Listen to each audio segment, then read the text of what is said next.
Clobberin' time!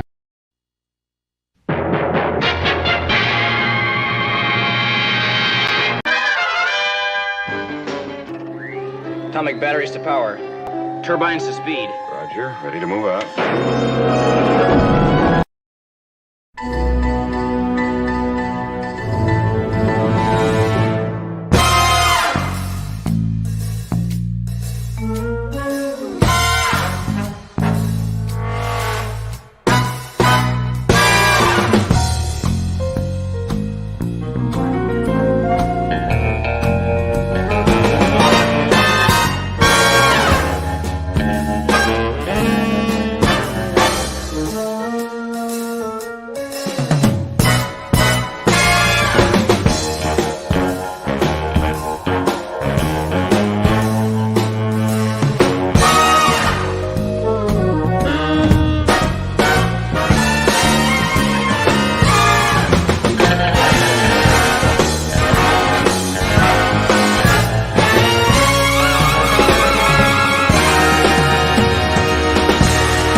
It's clobberin' time! Clobberonimo!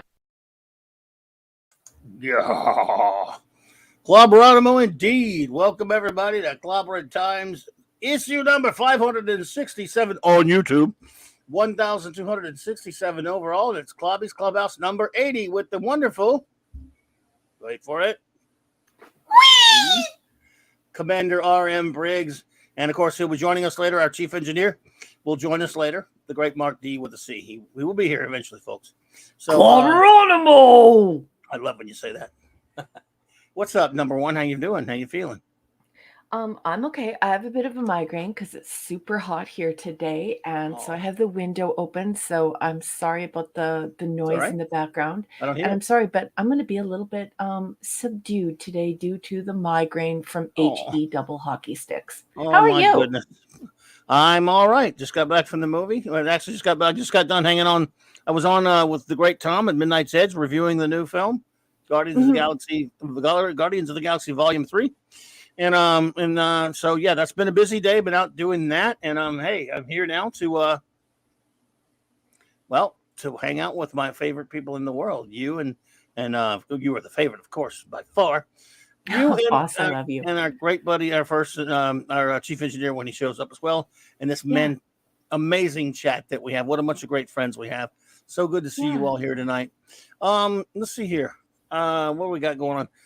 Well, I'll get into some show notes and then some shout outs after, of course, any opening words you may have. Number one, please. Oh my goodness, yes. I'm a little bit slow. I'm a little out of sorts, but I definitely have some things I want to say. First, I want to say good evening to everyone. Thank you so much for joining us. Thank you so much for supporting this channel. Thank you so much for supporting this show. It sure means a lot because the captain around here is one of my best friends in the whole wide world. And this is basically his virtual comic book shop. So you being here helps keep the lights on in that virtual comic book shop, and it gives us a place where we can all come together to talk about these nerdy and geeky things. So good evening, everyone, and thank you so much for being here. I want to thank all of the people, the folks who are backing my new book, which I am hoping to have released by December, and they're all on my Patreon. So I want to say thank you to Larry, Tony Stark, Sean Carter, Cardinal Sin, Shooter, Chris Persia, Scuba and Leslie Pete, Eric K and Fuzzy Kirby, Enigmatic Drop Bear, Michael and Cassandra Beacom, Mark D with a C, Jilly Jill, Maximum Redstone, JT Kirk, the Dadman Clan, and of course, Lord Thoth. Thank you so much for backing my work. It means the world to me. And I think that's just about it, boss. I love you. It is great to see you. I sure missed you on Saturday night from my book launch in real life here in Alberta, and I'm excited to spend some time with you. So glad to see you. Yes, same here. I missed you the other night, so I'm so happy to see you. It's been over a week. It's been a week, so, and I hope that went well. We'll get you to tell us about that a little bit later. Let's see here. Great to see you, my friends. Show notes, and then we'll do some shout outs to our wonderful friends who are here with us tonight. But let's see. What are the show notes? Well, tomorrow night, I guess, I don't know if Nicholas, or my great friend Nick Weiser, is having his Friday night comic shop talk. I'll be over there hanging out with those august gentlemen and young fellers over there, hopefully at 8:30 Central. If he's having that, I don't know. But of course, this Saturday night, as in every Saturday night, Star Trek. Same Trek time, same Clubby channel. In the midst of our ongoing mission, reviewing all of Star Trek, real Star Trek, of course, 66 through 05, because there's nothing else that counts after that. The 735 Club will continue in its review of Star Trek Deep Space Nine. 4 more episodes from season 6. In the not too distant future, and hopefully not next Sunday AD, I'm still going to make this happen. If I keep embarrassing myself with this enough, I'll finally finish it. Coming soon, CLOBBERIN's top 25 all-time favorite comic book stories. I'm not gonna drop the ball, and this time I'm gonna really do it. I hope.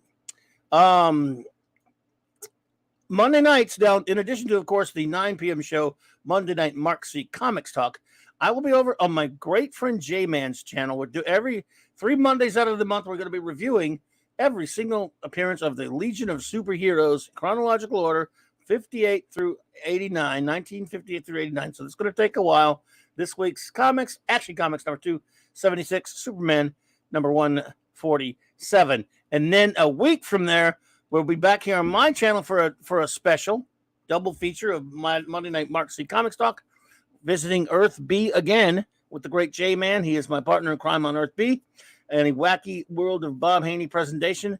The craziest comic writer who ever lived, the nuttiest comics you're ever going to read, ever written. This one can drive you right to the nut house. I'm telling you, it's that bizarre. This might be the looniest Bob Haney comic ever reviewed, but J-Man and I are going to test our sanity. We're going to put our sanity to the test.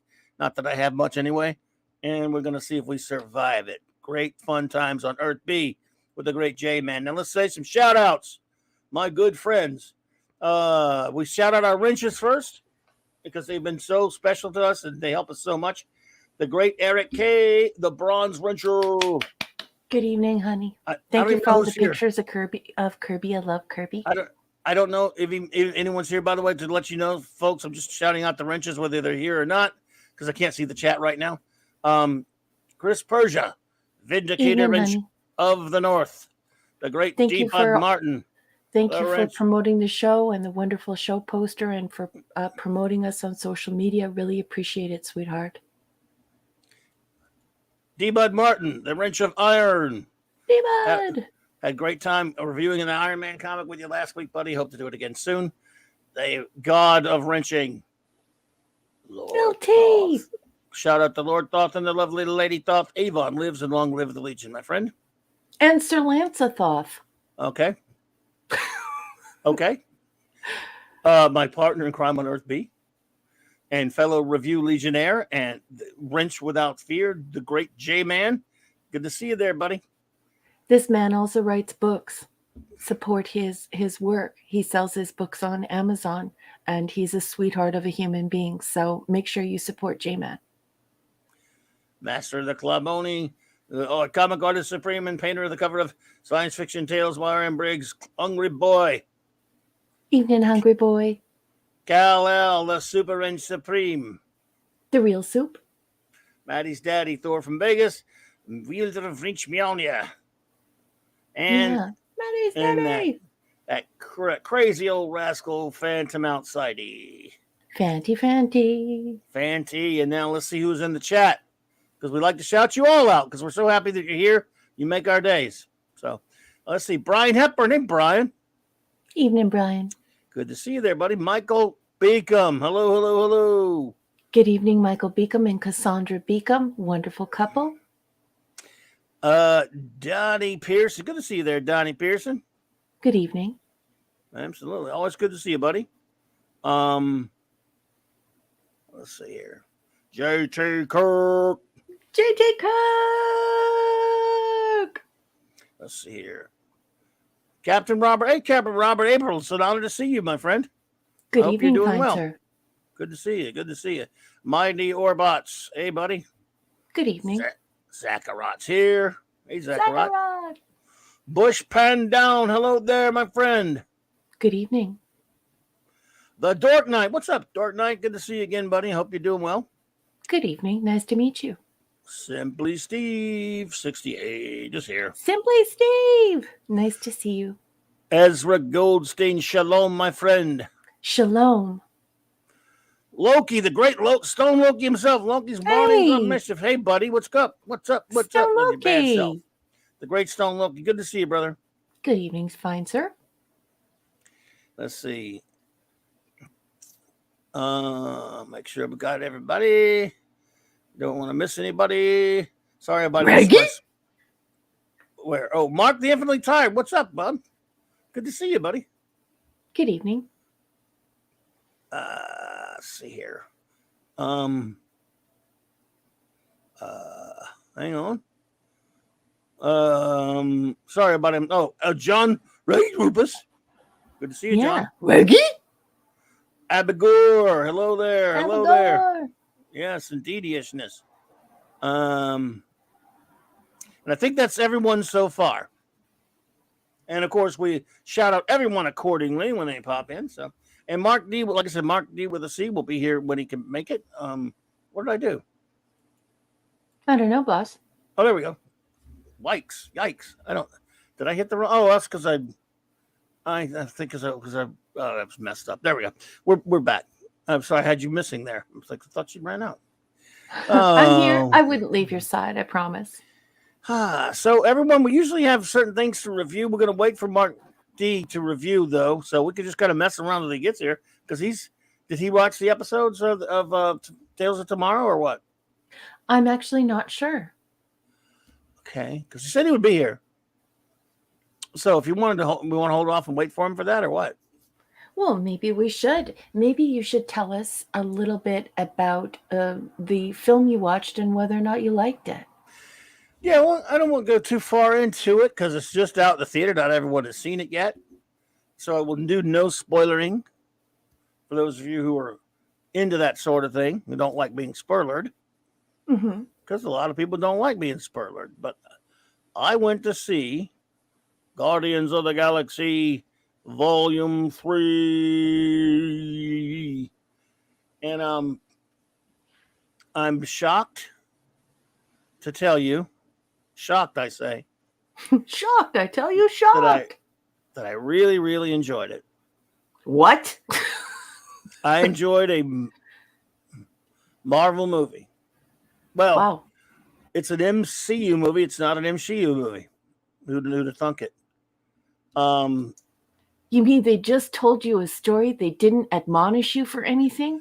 You didn't get any. You didn't get into any trouble. There was no corporate hegemony. No lessons. Last night, of course, on last night's show, I talked a lot about the Guardians of the Galaxy, the comics, obviously. J-Man also enjoyed it. There you go. I talked about, again, there are things in this movie I have a lot of problems with. Don't get me wrong. Here and there, but that's all movies, right? It's just, if you like the Guardians movies, I think you'll like this one. If you're not a fan of the other two, maybe not so much, but there are very popular films.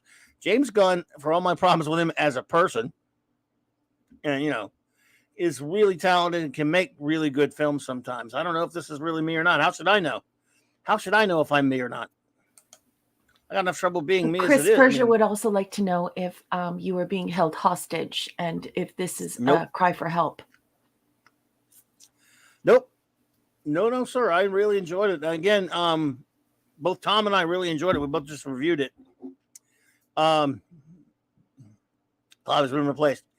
Yeah, but and before this film, before I went to see the film this week, I went back and I've seen them many times before, mind you, but I went back and I watched this just over the past few days. I went back and watched the first Guardians film, the second Guardians film, Infinity War, which they're in a lot, Endgame, which when they're in a little bit. I only watched their bit in that lousy, horrible Thor: Love and Blunder movie. I watched their little piece that was in that, and then I watched the Guardians of the Galaxy Christmas special that came on last year, which I really enjoyed. So I watched all the content in the end that is in the MC and MCU that has the Guardians in it. And this one, they're not the Guardians from comics that a lot of us read, or but they're the Guardians from that last iteration before the movie got made. Every once in a while, even idiots can do something right. Oh, look, these people are fools, but James Gunn knows how to handle these characters. And this one's longer than the other Guardians film. It didn't feel like it at all. High Evolutionary is not exactly the character he's supposed to in the comics, but he was still a good villain. And Adam Warlock's is not Adam Warlock at all. Bush Pan Down. But good evening. He was. I said hello to Bush Pan Down. Hey. I didn't even see that, nor did I hear it. This isn't a saltine cracker in the desert scenario, is it? If I understand you correctly, no. This is a Jim Lee situation. Klobby, knock twice. Oh, the Jim Lee. I get it. I remember that. I know what you're referring to there, buddy. Hey, Jason Sandberg has a $2 super chat. Happy Friday that's really Eve. Sweet. Well, thank Very you. thoughtful. Thank you, Jason. I appreciate that, sir. Vance Astro was leaders of the Guardians the last time I picked up the comic. Well, look, yeah, me too. I was never the biggest. I talked about this last night. I was never the biggest fan of the comic anyway. Back in the 70s when I first discovered them, I liked them okay. I love Vance Astro and Yondu, that version of Yondu and others. And so by the time, this from 2014 movie is based on the 2007, 8, 9 Ian Abnett, Andy Lanning issue series that I didn't really read. I didn't really care for that iteration of the book one way or the other. Nothing against it, just didn't read it. But a lot of people were fans of that iteration. And then they added some of that stupid Michael Bendis crap to the character of Star-Lord. So it's based on that. It was one of those situations that I talked about this a little bit last night, and I've talked about it at other times. When it's something you don't have your heart set on, when it's a character that's not your favorite, and someone makes a movie and changes a whole bunch of stuff, we tend to go, well, I can see how you hardcore fans would be pissed by that. Hello, Cassandra. Good evening, Cassandra. Nice to see you. But if it's not near and dear to your heart, then the changes don't mean a lot. So I could definitely empathize. So again, but that iteration itself was a change. This is not based on the original Guardians, although in a strange they did appear in the second movie, like those originals. They had kind of a nod to them a little bit, even though they made them Ravagers, but still they made them look like them, and they were in this one as well. A little bit. So they're nice nods to the original Guardians in 2 and in this one. But all that said, this movie is really cleverly written. It makes you think. Ooh, I was about to tell a head fake story. No, I can't say that because that would be a spoiler. It really keeps you going. It is darker in tone in some aspects than the first 2 films, and then it has all the Guardians humor that these films are known for. It's all there. The characterization is excellent. It is a pretty good story, and this film has a lot of heart. If you are a fan of these films, you might. I've heard a few people say now that they cried in certain parts of it. It's really this movie, for all the crazy, wacky James Gunn humor that we see go over the top sometimes, and some of it's there. It has a real great heart to it, which is what I like the most about it. There's like a bit somewhere in the middle that's kind of a bit of a sequence I didn't care for, that I didn't think worked particularly well, that I would have cut out. And Adam Warlock in this movie is not Adam Warlock, so he's kind of unnecessary. But on balance, I found it to be, I would have to give this movie a solid, almost an 8, certainly a 7.5 to an 8 on a scale of 10, and right up there, which is that's about where I have the first two, films. It's right up in there with those. It's longer. It is different in some ways in tone, but it manages to maintain those as well. Remember, James Gunn, this was going to be his last chance at these characters, so he went all out. So 8 out of 10 for J-Man, and I'm going to go with an 8. I think I'll be kind and go with an 8. I mean, I dinged it a little bit for a certain bit in the middle that I didn't care much for. It doesn't slow down the movie, and like a couple of us have said, like I think Tom agreed with this. Tom and us, we said it was the longest running of the movies, and it didn't feel long at all. And that it did not. And I do want to see it again. So yeah, I really enjoyed it. That's all I'll say. And I don't tell anybody to go see anything. I don't recommend things around here. I just tell you what I like, pro or con. Did I like it? Yes. Did I like it? No. And that's that. If you don't, I don't blame anyone who doesn't want to go sit in the theater. I kind of want to see it in the theater again. I might do it again.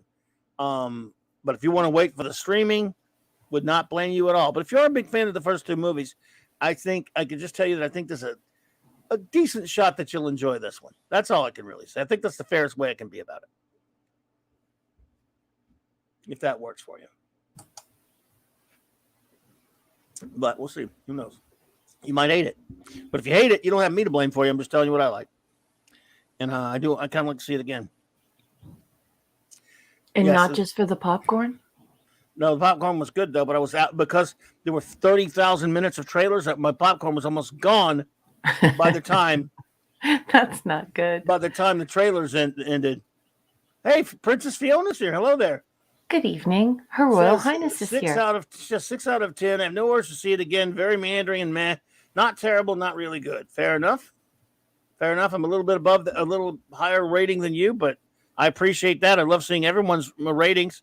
I want to go again because there's some stuff I kind of missed. Like I said, my biggest problem was Adam Warlock, and they even found a way to at least utilize him at the end there. But I thought there was a lot of cool stuff in it. And so there you go. Now, Mark the Infinitely Tired. The pod people. Wow, only people who like P Hard Season 3 have joined the pod people, Mark the Infinitely Tired. If you claim to be a Star Trek fan and you like P Hard Season 3, you are a pod person. So, I mean, if you just like a current movie in the theater, it doesn't, He was very disturbing, meaning Adam Warlock, I take it. Starry has been kidnapped by the Daleks. What's that? Starry-eyed liked it as well. Oh, yeah, that's our lovely Starry-eyed girl liked it as well. Hey, Salty Traveling Sea, what's up, dude? Good evening. Good to see you, buddy. Hope you're doing well. Yeah, so, yep. You can't, let's see, too much Mantis, not nearly enough Gamora. I thought they did a pretty good job of handling Gamora, considering what the dumb thing they did with her in Endgame. He had a lot of mess to clean up thanks to that stupid things they did with her in Endgame. So I thought they did a pretty good job with that. And I don't know. I liked Mantis in it. Didn't like Mantis, huh? Oh, well. I like Mantis in this one, Fiona. I thought she was really good. In fact, I like Mantis and Drax. The Mantis and Drax team were a lot of fun to me. Bobby, did you get the collector popcorn bucket? No, I saw it, but I didn't even want to know how much that sucker was. What? I don't even want to know how much that sucker was. I asked the girl how much it was, and she couldn't tell me. And then I was like, don't tell me because it looks expensive. It looked really cool. I know you're picking Mark. Don't worry about it, brother. But I thought Mantis and Drax were very funny together. Yeah, Adam Warlock is basically the nuclear man. He's Mark Pillow. Yeah, but they already screwed the pooch with Warlock by not using him in the Thanos story. There's no point to Warlock without that.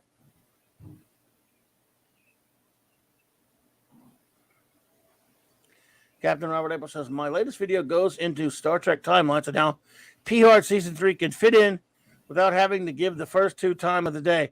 I don't think it can, Robert, because it's a piece of garbage and it's dumbed down drivel that's not Star Trek. But do what you got to do there, brother. Last I checked, I ain't your pappy. You can do what you want there, buddy. But I think it's garbage.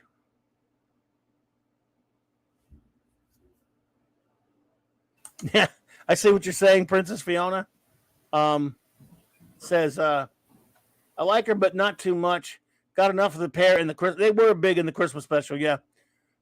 This felt like the Christmas special sans Kevin Bacon. Yeah, they should have brought Kevin Bacon back. They should have had Kevin Evening, Bacon Maddie's come back. daddy. Maddie's daddy. He's here. He just wanted to pop in and say hi to everyone, let everyone know he's here, so but probably he's just make making lasagna. Click. I'm not spoiling anything, Steve. I don't even know if you even want to see it, but yeah. So that's all I pretty much had to say on it. Oh yeah, Warlock needs to fight Thanos, which was already ruined, but yeah, it was ruined. They ruined everything. One of the things that's refreshing about this, though, is that we can like or dislike the movie without having to talk about wokeness. I know you don't like that word, but for once, there's no one's whining about it being woke or not woke. Well, it not being woke might piss people off. I don't know, but for once, it's not. There's no in your face woke drivel. It's either good or bad. And I miss the days where we could either like a movie or dislike a movie just for its artistic merit or an entertainment value. And that's the way it should be, right? That's the way we like it. We can either think, even if we think it sucks and it's not preaching to us. So yeah.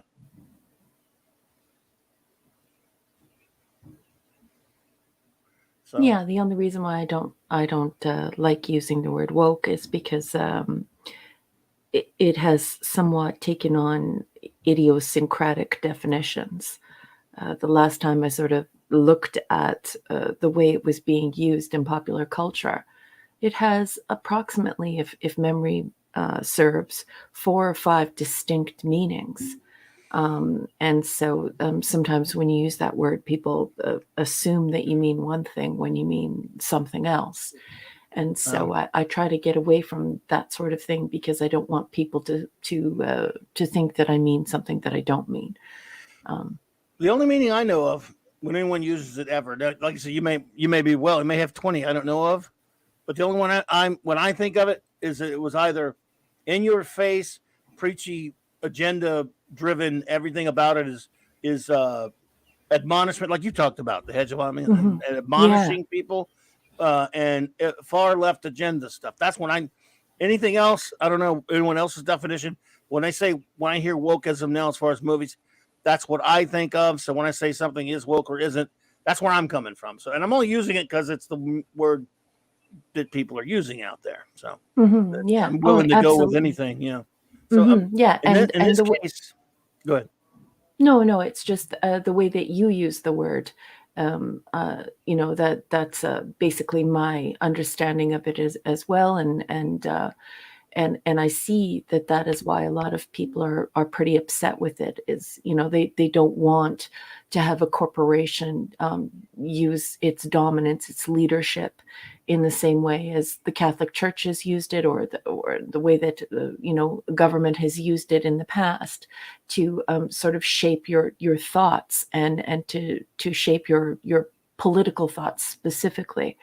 And so, yeah, but certainly that's not the universal definition of that word. So I do like to use words in their proper tense. So it's not the proper tense, and I definitely like to make sure that I use words that are very explicit. That my diction is explicit in use. And so, yes, I believe that corporate entertainment infantilizes the public. And I do find it hyperdidactic, over-moralizing, and admonishing the public. And I also do think that they are trying to shape people's thoughts.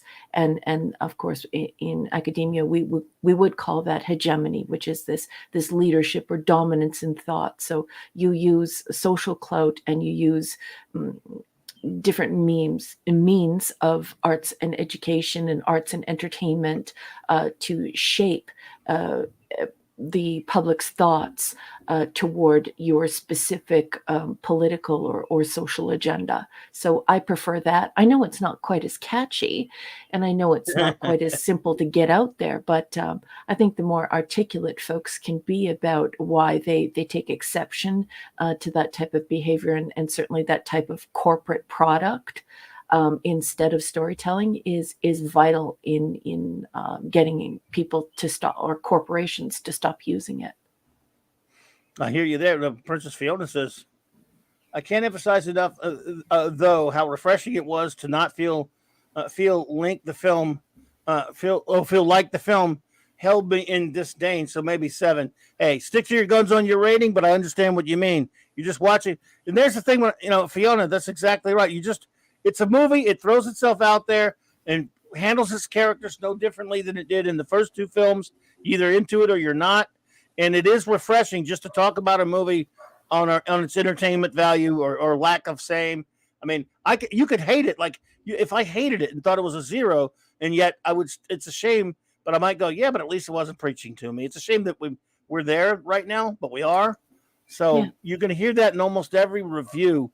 You'll hear people say, because I've seen some people really like it and some people just don't like it. They're kind of like you, Fiona. They just thought it was, they didn't care much for it one way or the other. And then it comes up after they finish talking about the entertainment value or lack thereof. They always say, but you know what? At least it wasn't woke. And I default there too, and I can't stand that I do. And I know you like you're saying there, Fiona, you're like, wow, good or bad, at least they weren't telling me I'm a horrible person. And so it's I mean, that's something for sure. Well, the purpose or the telos, the purpose or the end goal should be the storytelling. It Right. should not be this corporate hegemony. It should not be this didacticism or these sort of using arts and entertainment and storytelling exclusively to shape behavior and to get people to think and behave in a very specific way. And so it's unfortunate that's not what storytelling is all about. SP4H, hello there, welcome, good to see you. Good evening, SP4H. Yeah, I'll tell you one thing, Fiona. I'll tell you one thing about the word predictable. Tom and I were talking about this. One thing that was not predictable for me about this film that kind of intrigued me was it's the last James Gunn is ever going to touch the Guardian, so probably the last film there's going to be. And so everyone leading up to this was speculating somebody's going to die. And without going any further with spoilers, I'll simply say that everything that everyone said in all the trailers that we saw, nothing of what I thought was going to happen happened. And everyone who's seeing it saying the same thing. It makes you, and yet the movie does a good job all the way through it of making you wonder, could we lose somebody? Because it's a very emotional ride. And if you're a fan of these movies, you don't want to lose anybody. You never want to lose anybody. I mean, real life or in movies, if you love a character, but when a character dies in a movie, depending on how good a job they do, you feel it. So I think they did a good job of that. I can't go further with. I know that sounds cryptic. I can't go further without being spoilery. But yeah, and Princess Fiona, the thing is if you're feeling like things are formulaic, or you're feeling as though you can predict what's going to happen next, that's usually an indication that it might be a little too corporate for you. And individual storytellers tend to tell you stories that are very interesting, and even if they cheese you off or make you upset, you are willing to engage with it because it's an individual. But once it's no longer storytelling and it becomes corporate product, you can perceive the corporate negotiation for that corporate product. So you might be sensing that. She says that, Raquel, you cannot have two masters. If your priority is not storytelling, then it will invariably come in conflict with your other agendas, and the story will suffer. Yes, certainly, yes. And that's Absolutely. Why I like using that word telos, the Greek word, the purpose or the end goal. It really should be storytelling And it really does need to be an individual telling you a story. And then you could be as controversial as you want. You could be as hyper-didactic as you want. You could be hegemonic if you want. You could be political if you want. You could be religious if you want, because then you are engaging with the story being told by that single individual. And then it's up to you to see what you think. But when it's a corporation and it becomes a corporate entity and it's a product that's negotiated with psychologists, psychiatrists, marketers, PR people, and there's an entire machine behind it, and the minute you get out of the theater, there's going to be a toaster and a t-shirt, that's when you should start worrying about what you're watching on screen. And that's when you should be a little bit more, well, not a little bit, a lot more critical, because it isn't storytelling, it's corporate product. So I see you there. Steve, actually, no, the trailers, what we saw in the trailers, I'm saying they're it's in the movie. It's just the trailers. They used the trailers. Tom and I talked about this. They kind of used the trailers to be misleading, make you think things were going to happen that didn't, which was actually was a clever use of the trailers. I'm imagining that Gunn did that, mess with the trailers as well. Okay, all I got to have. Oh no, J-Man Okay, has to leave. All right, buddy. J-Man, have a good one, brother. Good night, J-Man. Please tell your wife that we said good night. And folks, don't forget to support J-Man. He's a horror author, and he has his own YouTube channel where he talks about geeky and nerdy stuff. He's a super talented and very kind person who supports a lot of indie people in our community, authors and just makers and everyone. So it sure would be nice if we could scratch his back as well. So head on over and give J-Man a follow. I gotta say that where's Telos. Yes. I like it when Raquel says Telos. You know, would you like to know why? Why? Claude Salling. Hey there, Brian Hepburn. What's up? Good evening. For a dumb, stupid geek reason. Why? Because that's the name of the planet where Tomb of the Cybermen takes place in Doctor Who, the second Doctor. Planet Telos, where the Cybermen tomb is. I told you it was a stupid reason. Just means purpose or end goal in Greek. Well, to me, it means Cybermen. Sorry, go ahead. I gotcha. And Princess Fiona. Go ahead, sorry. And Princess Fiona is saying, I do apologize. I don't want to get too far away from it. She says at 51 minutes past the hour, it's all a data-driven product these days. Princess Fiona, I tend to agree. Even though I haven't seen this particular corporate product yet, I certainly believe that, and that is evident in the way that things are being created now, and I think it's only going to get worse. And certainly we should also be concerned now about the next step, and the next step is making sure that everything that is created by these corporate teams that are creating these corporate products, that they are meeting and exceeding the various hegemonic goals that they have set to meet certain guidelines, to get promoted, to have people buy stocks and bonds in their companies, to recommend their corporations to investors and things like that. So we're headed down a scary road where that kind of stuff may have to go through AI. To make sure that it is hitting all of the points that need to be hit. And so you're just furthering that formula. And I think it's only going to worsen. And I have a massive migraine, but I'm going to do what is being requested in the chat. And that is the Dave song. This is a Canadian joke. It is horrible singing. It is intended to be horrible singing. And I have adjusted it for Steve's. So let's do it, folks. These are the Steves I know. These are the Steves I know. These are the Steves I know. These are the Steves I know. Everyone loves it. You know it. I just want to say some hellos. DJ Ronnie G. Good to see you. Minimus is here. Minimus. Captain Infinity and Beyond. What's up, buddies? Infinity and Beyond. Good to see you. Mark should be here in just a few minutes, folks. So we got reviews and stuff coming up, so don't forget that. I guess while we're waiting, there was something I was talking about last night that enough people are here, I think, that weren't here to talk about. I think Ezra was here Oh, to talk about. He's a Doctor Who fan, of course. It's the 60th anniversary of Doctor Who. I went to watch every now and then. I get in that just in that mood to watch Doctor Who. I'm flipping around on Amazon the other night, and on Amazon BritBox, I land on an episode I want to watch. I want to watch. I heard about this a while back. I didn't really think they were going to do this, but there's a little warning before an episode of Doctor Who, and it's one of my favorite episodes, "The Talons of Weng Chiang."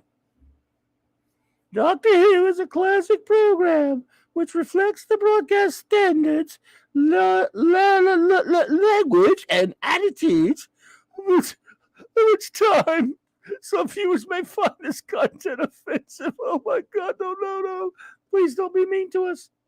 And if they forgot the rest of this is actually chopped off because below it said, so if you are triggered by this, you little babies, why don't you go get your mommy to give you a nice warm bottle and change your diapers and lay you down for the night, you big babies. So there. well, I think the problem with that type of warning is that we really need to study as academics. We really need to study if that type of warning is effective. Usually, a type of warning that is provided like that is a protectionary measure for a minor. So it allows no, you. It's not a minor. No, not this. I was going to explain it. No. Well, yes, but I just wanted to say that I think that unfortunately that when you do those types of warnings with adults, what can end up happening is you're setting folks up to spend the entire broadcast looking for things that may be offensive to them and forgetting about the socio-historical context of what they're watching. So rather than just accepting history as it is and sort of saying, oh, okay, you're actually looking for offense and you're looking to find some type of negativity there. So it's a difficult prompt, and I think we need to study it more and see if it's actually effective in helping people who are quote unquote offended. And I just want to say thank you to Princess Fiona for buying my book. I love you. Thank you. I hope you enjoy it. Oh, did you? Okay, nice. No. I needed more explaining. I needed to elaborate on it. For those who don't know, this episode was from 1976 or 7, I believe. It's a lot of this is very much a product of its time. This episode takes place in Victorian London in the 1800s, late 1800s. There are a lot of Chinese or Asian characters. Well, this is Britain. In the 1970s, didn't have a lot of let's say Asian actors, right, for the BBC. The population there just didn't cover it. We talked about a little bit about this last night. There's one of the characters who is an Asian character, who's a magician, is played by a non-Asian actor, right? And he has to, so they're calling it like the equivalent of blackface, if you see what I'm saying. And yes. Right, so there's that, and there's the other complaint. And by the way, this was even back then. I'm told that because I was informed by one of our friends from Canada last night who was here with us. Was it you, Ezra? Who was it? Hello, Stephen Ernest. Good to see you. Hey, Stephen Ernest. Is that there was part in Ontario? Was it? Wouldn't show the episode at all because of this. Also, there's a scene they got called Ross's quite a bit because there's a scene. This character is sort of similar to a Fu Manchu type of character, but there's a scene where a bunch of thugs are attacking. They're basically the muscle in this one. The bad guys are the Tong. Which you've all heard about, right? The Chinese, basically Chinese gangsters. Well, they existed. They were a real thing. In other words, they weren't made up. They really existed. So nothing was, except for, yes, true, they had like a white actor playing an Asian character. They couldn't really help it at that point. But even back then, it pissed people off. Thank you. Wow, what happened to that super chat? Disappeared. Thank you for the super chat, Salty. I can't find it now.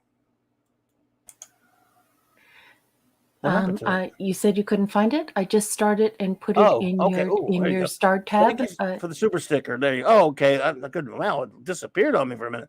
Thank you. Thank you so much for that, Salty Traveling C, for the 199 super sticker. I appreciate you, buddy. Thank you so much. You're too kind. Sorry about that. So anyway, it was you, Ezra. Okay, yeah, he was telling us that there was he couldn't see the episode back then because he lived where was it, Ontario? Ezra, if you could refresh me, that was you. Mazerus, what's up? Maze. And he said there were some groups that were hemming and hawing about it back then. But I'm like, okay, back then maybe. I just don't. Why are you putting this on this episode of on BritBox? Why are you putting that warning up there? You're not even telling them. By the way, look at it for a minute. It's not even telling you. It doesn't tell you anything of why you might be offended. That doesn't tell me anything right there. Well, hence, it implies that everything about the episode is offensive. And so these trigger warnings can be a mechanism for initiating offense. And so folks go looking for it.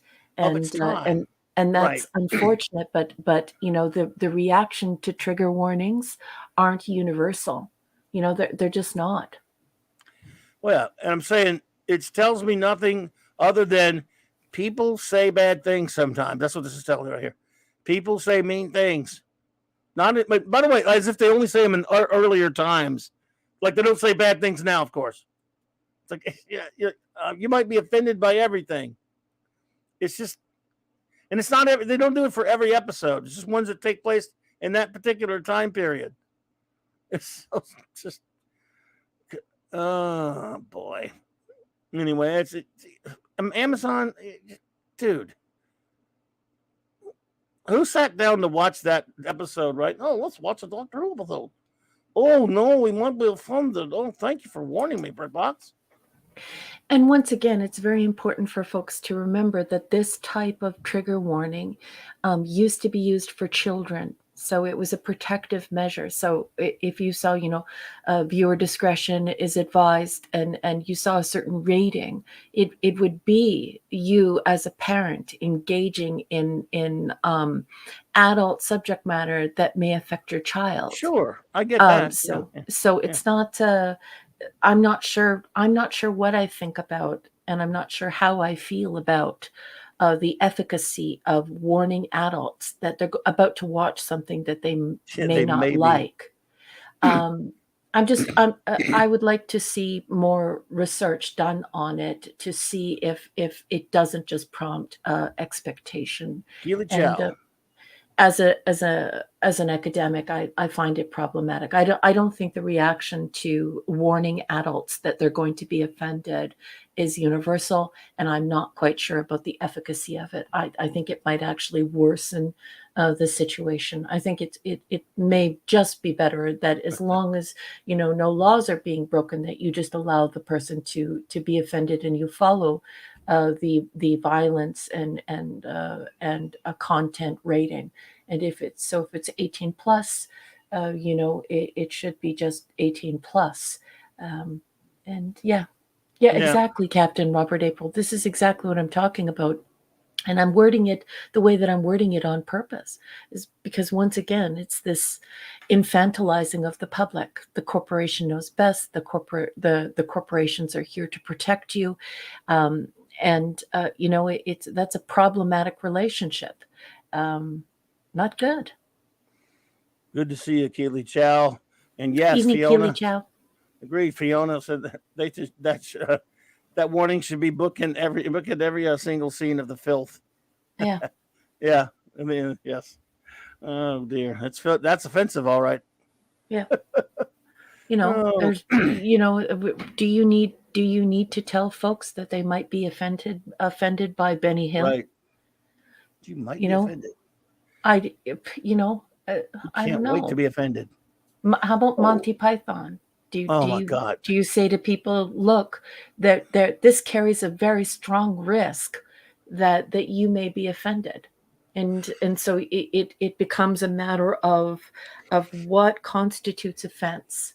But now, it's going even further than that, as we see corporations reaching certain goals in order to attract certain investors. So now, not only is it corporate product, not only is it a corporate team with a psychologist and a PR person and a marketing person and all ready to help you do it, but now, now they're actually trying to hit markers so that they can be as marketable and investable as possible. It's rather absurd.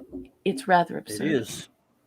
Indeedishness. Well, we know Mark will be here eventually, my friends. I mean, if you want to, did you want to wait for him to review that? We could do other stuff till he gets back. Like, hey, Sean Carter. Sean Carter of Mars. Ezra Ciao. Goldstein, I make it a practice to never comment on anything political. I try to stay away from that. I believe we live in hyper politicized times and hyper politicized lives, and so I try to teach social science and engage with social science and sociology through a Socratic dialectic. So a neutral position that is questioning and evidence-based. So lots of questions, lots of evidence, and no partisanships or laws or voting or anything like that. But thank you for the question, and thank you for even considering asking me what my opinion is. It's very kind of you. Yeah, absolutely, Ezra. Yeah, the thing is, we don't get politics. We don't get all that. We don't get specific about politics here. We might talk about something like I just mentioned. I brought up that censorship question about that but it was pertinent to geek stuff, Doctor Who and things like that. Once in a while, or we'll comment a little bit on what something being, we were talking earlier about wokeness and that kind of stuff. But for the most part, we don't talk about anything politically specific here. And all people of all political stripes are welcome to hang in here, because you're not going to get really us talking about it that often. Yeah. And it's really important to look at the motivation behind this hyper politicization of our lives and all of our materials. It's really this immersive experience at this point where everything can be politicized, and not just politicized, but an exemplification of periphery politics or periphery partisanship. And so if you like this, then you're this. If you like this, then you're this. And it's my mission as a social scientist and as an academic to pull people away from that and to say, oh, just wait a second here. If you like this hamburger, it doesn't mean that you vote this way. And so we see a lot of this in society too, where engagement with others and things that are said through social media become the definition of the person's behavior or even personality, or an assumption of their ideology. And what really does that is what you're doing at the polls. And so I would like to see folks return to a time where they're not discussing who they're voting for. They engage in that Socratic dialectic. They look at evidence. They ask questions, and then they go and they do their business at the polls. And I think that's where real politics happen. And I think the fact that people believe that it can be entirely taken care of on social media, I think is part of the problem, because I feel that folks are being used. They're being used and abused. And I would like to see the public have their arts and entertainment separated from this, and their kitchen table talk free without admonishment and corporate hegemony, and get that work done at the polls and not on social media or in television shows and film. Does that make sense? Absolutely. One thing I did need to mention, by the way, that I almost forgot about. Damn you, Chris Perzer, you were supposed to remind me, buddy. You probably did. I didn't see it. And I tried to be nicer about it this year, because it always gets me in trouble. But hell, on my own damn show, I can do it. I freaking hate May the 4th be with you. Garbage, made up, stupid corporate holiday. By the way, I'm going to preface. I should have prefaced. I'm too late to preface this, isn't it? But my friends, if you're into it, if I'm a Star Wars fan and all, but if you like it and you celebrate it and you do stuff on your, this is not a condemnation. You love you, God bless you. I freaking hate it. I hate May the 4th be with you. And look, some of my dearest friends put it on their Twitter, on their Facebook. God bless them. I think one of our friends did it tonight in the chat. Love you. But boy, do I hate it. Because if there's ever going to be a Star Wars Day, it should be the 25th. Everyone should know that. May 25th, 1977. If there needs to be one. And I'm glad, and it's fine that there's one, even though Star Wars was murdered by George Lucas in 14 when he sold it to the animals. But it's now just a stupid corporate holiday based on a bad, unfunny pun. It was never a funny pun, not ever, ever, ever, ever. I bet the first time somebody thought of that, I don't know when it is, and I better never find out. And someone said, May the 4th. Wait, May the 4th. You like Star Wars? Yeah, I like May the 4th be with you. That person, I hope, got the crap punched out of him. Oh, somebody punched him so hard their teeth went down their throat. I'll get a little bit violent. Sorry, I'll back that up. Oh, somebody got their arm chopped off with a lightsaber. No, that's a little too much. Kidding. But I hate it. It's not funny. It was never funny. The worst, the best reaction it probably ever got was a smile. Like, oh, that's cute. Yeah. It was cute. It was cute. For 2 seconds, it was cute to somebody on the planet. And everybody else is like, and you'd see some ass decided to put a meme. And you see the meme, you're like, it became the groaner. Like, ugh, I get it. May the 4th. No, my God, no. For the love of God. What, Chris? I'm sorry. He says, sorry, Clobby. I've been desensitized after seeing it all over Twitter and YouTube. But yes, there is only one Star Wars Day, May the 25th anniversary of the original release.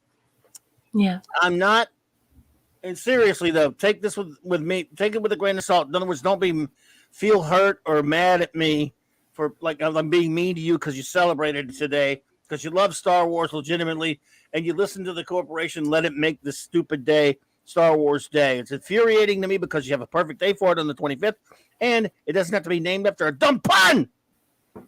Sorry, do it again. Sorry. Boss man, I starred a couple of things by GT Kirk. If you wanted to put them up, and maybe we could talk about them. Oh, if you want to, go for it. I mean, that's up to you. Sure. That'd be your purview, not mine. I think it's a two-parter. I think there's one before this one. Oh. Well, that's the first one I got up there. Yeah, you get them backwards. Sorry. No problem. Yeah, so GT Kirk says, Raquel, do you have thoughts on how the Hollywood writer's strike will affect the future of writing for media going forward from your scholar perspective? And then the second one. Hang on. Sorry about that, Clobby. That one? Yeah.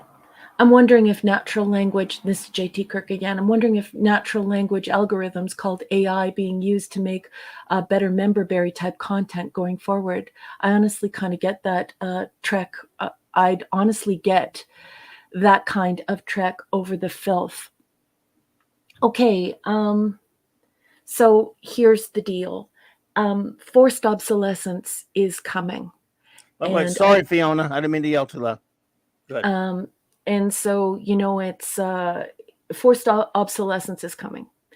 And I think the climate is right for the algorithms to manage corporate equity indexes in context, to enhance and perfect corporate hegemony, and to exploit ubiquity and automized reactions, and to replace autonomous art for mass media.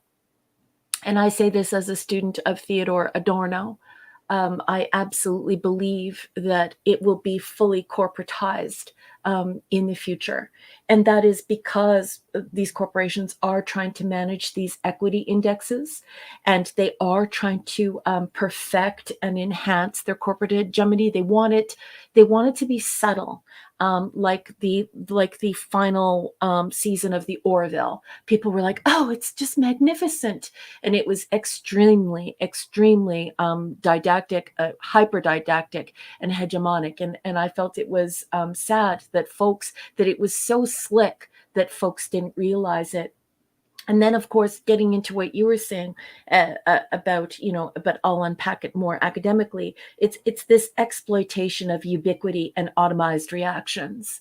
So there are formulas that corporations use to make sure that they're selling things, that the viewer is satisfied, that it meets certain beats, that certain beats happen at specific times during the film, and so. They do have automized reactions. When you're sitting in a theater, you are there. That time when you're going to feel anxiety is going to approach at relatively the same point for every film.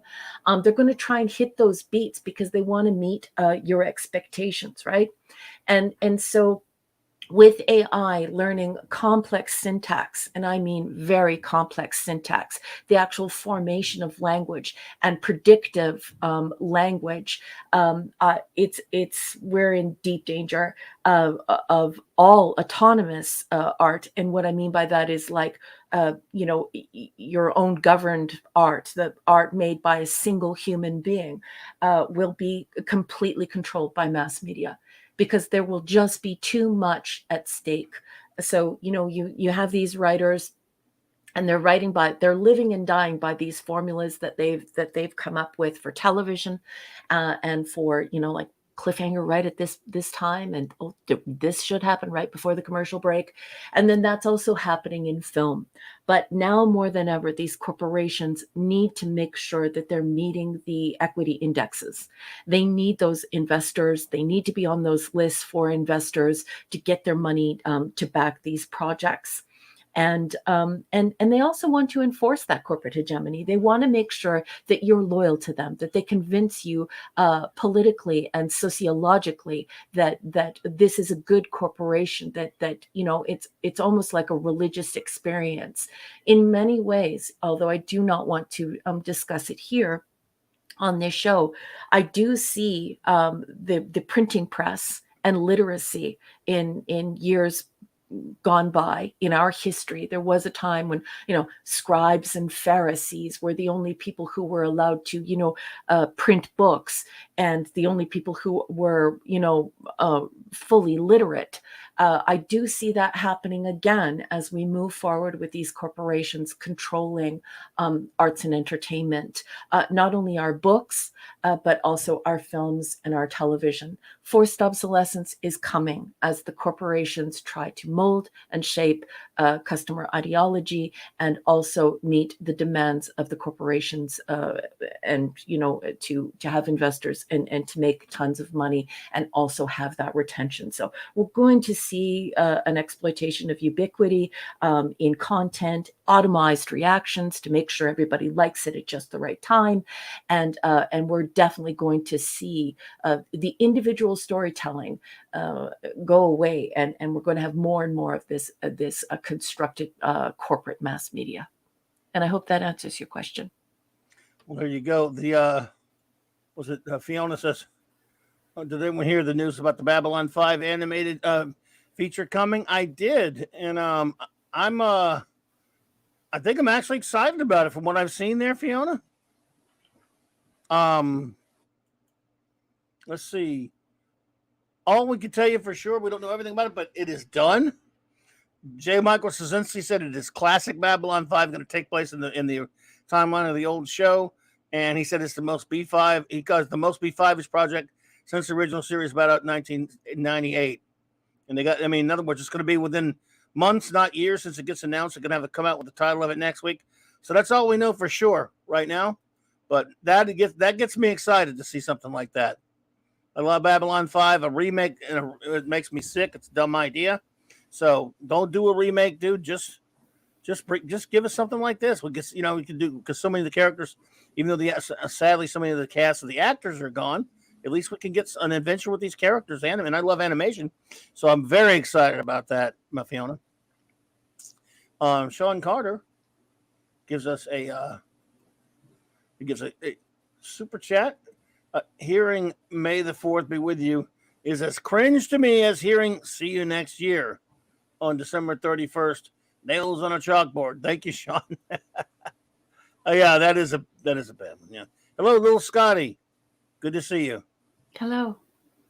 Fiona said it's not that. It's okay, yeah, tomorrow's Cinco de Mayo, that's right. It the is. Next day, and it gets really loud in my neighbor. Mine Oh, really? mine too. I'm I surrounded. wish I lived somewhere where my neighborhood got loud on Cinco de Mayo. Mine. I want to I'm eat surrounded. tacos and sip tequila margaritas, and I don't get any of that, but I wish it would be better. I just get to hear all the noise. oh, I'm surrounded. I do love American culture. I know that fiesta. I know that Americans get in trouble all over the world, and a lot of people come down really hard on Americans. I do love Americans, and I love their culture, and I love all of the different cultures coming together in America and how it's celebrated through pop culture. It's a great deal of fun. I hope everybody has a ton of tacos, a ton of like Tex-Mex and Mexican food and cool stuff, and definitely hit the margaritas. But please drink responsibly. Yeah. drink something responsible. Yes. Then Mark will be here in about 15 minutes or so. Oh, okay. So we got stuff to hang with him. So we're getting closer, everyone. Yeah. And JT Kirk, you're very welcome. I think only now with this writer's strike are people beginning to speak about this, and I think a lot of lay people, are underestimating this forced obsolescence and the fact that the AI will be used to perfect these formulas. And even if there are writers who are overseeing it or tweaking it or whatever, a great deal of material and a variety of material can be achieved through these AI systems. And I do have to tell you that I'm absolutely blown away at how far it has come in understanding English language. I mean, machines are now learning tree diagramming, which is something I learned in advanced composition or advanced grammars in university. So it's about to get really, really interesting. And these Hollywood writers, they're playing with fire because they're basically writing under this same formula, and so this formula is going to be created one way or another, and it's either going to be human beings or it's going to be AI, and as you well know, AI is going to be a lot cheaper really, really soon. Zax, what's up, dude? Good to see you. Hey, Zax is here. Yeah. Hey, sweetheart, how are you? All right, good to see you, man. All righty. So well, there you go. Yes, Donnie, I'm with you. B5 animated, I'm all over that. There's so many things that I would like to see that you can bring back animated when the actors can't really be there. I would be to see a new Trek animated show of any of the iterations of Real Trek, even though there will be different voices for the characters, but make it look exactly like Real Trek. I'd love to see something like that. Written by people who understand and get Trek. I mean, I don't know how many people those are around, but taking place in the original series time. How about one that goes all over the place, but just takes place in real Trek time? It'd be nice to see something like that. I hear you, Kal-El. I hear you, dude.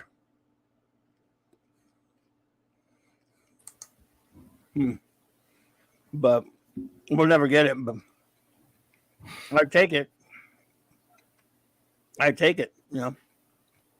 Well, little Scotty says, I hope the writers can make it with the work shut down for them. I don't wish the writers to be out of jobs. There's an Oxford study that is predicting that between 35 and 45% of the population will be unemployed due to robotics and forced obsolescence within the next 10 years. I would need to draw up the study to give you the exact date, but it's coming. And it's very important to tap the brakes on AI, and it will have consequences. It's going to have consequences as we see jobs disappear and the very nature of jobs changing. And at this point, folks, it's unavoidable. It's not science fiction. It's not something that people can argue about or poo-poo on YouTube, and while they're sipping cocktails and shooting the breeze about quote unquote news in the week. This is coming, forced obsolescence, and I don't like terms like revolution or these massive words. But I do think that the next chapter is coming. And if you can imagine, like, do you have a 100-year-old grandmother right now? Do you know somebody who's around 100 years old? Or in the past, who's passed away, who was 100, let's say, 10 or 20 years ago? Imagine what it was like. Likely no electricity, definitely no TV, microwaves, let alone, carrying the world around in your pocket. So if you think you're frightened, imagine how they felt. And so I think another one of those cycles in communications and technology and media is about to happen in society. So brace yourself. It's coming. And keep informed and watch academic papers. I wouldn't so much watch the quote unquote corporate news or the news or social media, because a lot of people are full of hooey.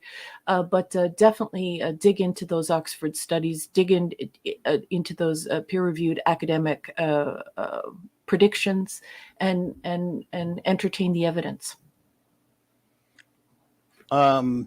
Princess Fiona, that is one of the nicest things I've ever had anyone say. Thank you so much. I don't even know what to say to that. I'm so embarrassed, and I'm blushing here, my dear. But that's so sweet of you to say that. Thank you. You are amazing. We're just so happy to have you here as a wonderful new friend, and you're very welcome here. I hope we will always see you hanging out with us. And don't ever worry, everyone. The great chief engineer is he's en route. He's on his way to join us. Join us. And to review, we have, of course, some Tales of Tomorrow. We do. And the UFO to review. Of course, the UFO episode, I haven't seen that one in a while because I had no way to watch it all. That's some crazy things going on last night. Like my device for streaming failed me. No, that's not good. It sucks. And then I didn't have enough time to watch it after I got home from the movie today. No, that's not good. But I've seen the episode now, so you guys will refresh me, and I'll be able to definitely speak on it a little bit. It will be my pleasure. Yeah. It will be my pleasure. Yeah, Zach says Raquel is correct. It's probably too late to change course. I don't think we can change course, but I do think that, like the industrialized revolution, like any other technological advancement, major technological advancement that shifted society, I do think it's important for us to examine what those outcomes are in case they're unprecedented, and tap the brakes. I think everyone should be working together to figure out how far we're going to allow AI to go in our societies, what we're going to allow it to control, because we're making things that are smarter than us. We're making machines that are smarter than us, and so we need to be careful with that. And certainly, I am concerned about that. And I think that it would be sort of bizarre and freaky if you weren't concerned about that. Not that, I'm Chicken Little and I'm running around saying the sky is falling. I don't mean that at all. What I'm saying is it's time for the public to engage and inform themselves about the nature of AI, the different forms in which AI is being educated, and to see how we're going to allow that to develop in our society in an applied way. It's a pretty heavy number. So even if, we're on the low side, and I wish I had that study in front of me, because I like to use in-text citation when I use facts, so you can draw it up immediately. But I believe it's between 35 and 45%, 35 and 45% of the population being unemployed, and folks being uncertain about new jobs, the nature of new jobs replacing those jobs forced into obsolescence is concerning. Indeed. Excuse me.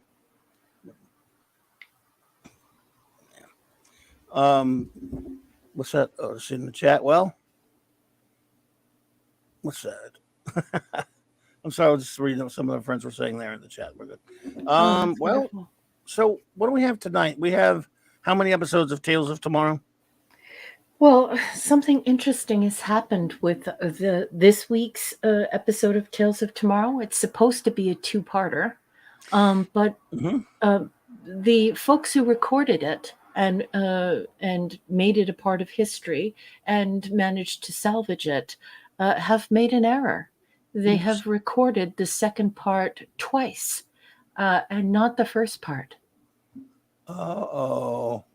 Yeah, and at first I thought that this was simply a mislabeling, and I did about an hour's worth of investigation at various websites, certainly, archive.org and elsewhere, and the first part does not exist.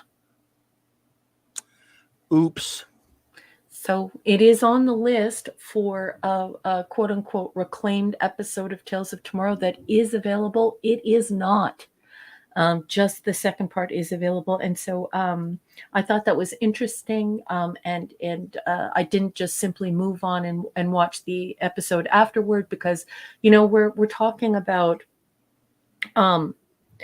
we're talking about keeping this type of storytelling alive, these short stories, and we're talking about the preservation of our history and our storytelling. And so I thought it was just merely interesting that we discussed the fact that all of these people now think that this episode has been salvaged, that it's safe from harm, that it's another number in the Tales of Tomorrow that are now available, and that is simply not true. So I thought people would be a little shocked. And perhaps folks could go around to all of these user-generated sites and correct their lists because Tales of Tomorrow, 20,000 Leagues Under the Sea, The Chase Part 1 has not been preserved. That's not true. It is not available. I checked all of the available sources because this is, in fact, in the public domain. All that is available is Part 2, The Escape. Fletcher Williams, I Suck at Games channel. Hey, Fletcher Williams. Good to see you. Welcome. That name, I love it. I, too, happen to suck at games. I'm pretty sure. I've never been any good. I'm no good at games. Oh, dear. Oh, dear. And Fletcher Williams, I'm a nerd, so I don't actually play games. So I got you there. I mean, I watched them. I played one game that I really liked. Actually, two. Which one? I really liked the original God of War. And I really, really enjoyed the original Prince of Persia. So both of those games I finished. Oh, okay. And when they first came out, and I found them most enjoyable. I wouldn't touch either with a 10-foot pole now. Any of their sequels and all that, just rubbish. Oh, there you go. Yeah. I used to love playing Madden and Batman, Arkham Asylum, things like that, but I didn't play much. But every now and then I wish I could just kick back and play a video game. Yeah. But no, Mark D has to play that Fortnite all the time. Those first-person shooter games, they'll make you seasick. You have to take some gravel before you play with the just going all over the place, Oh yeah.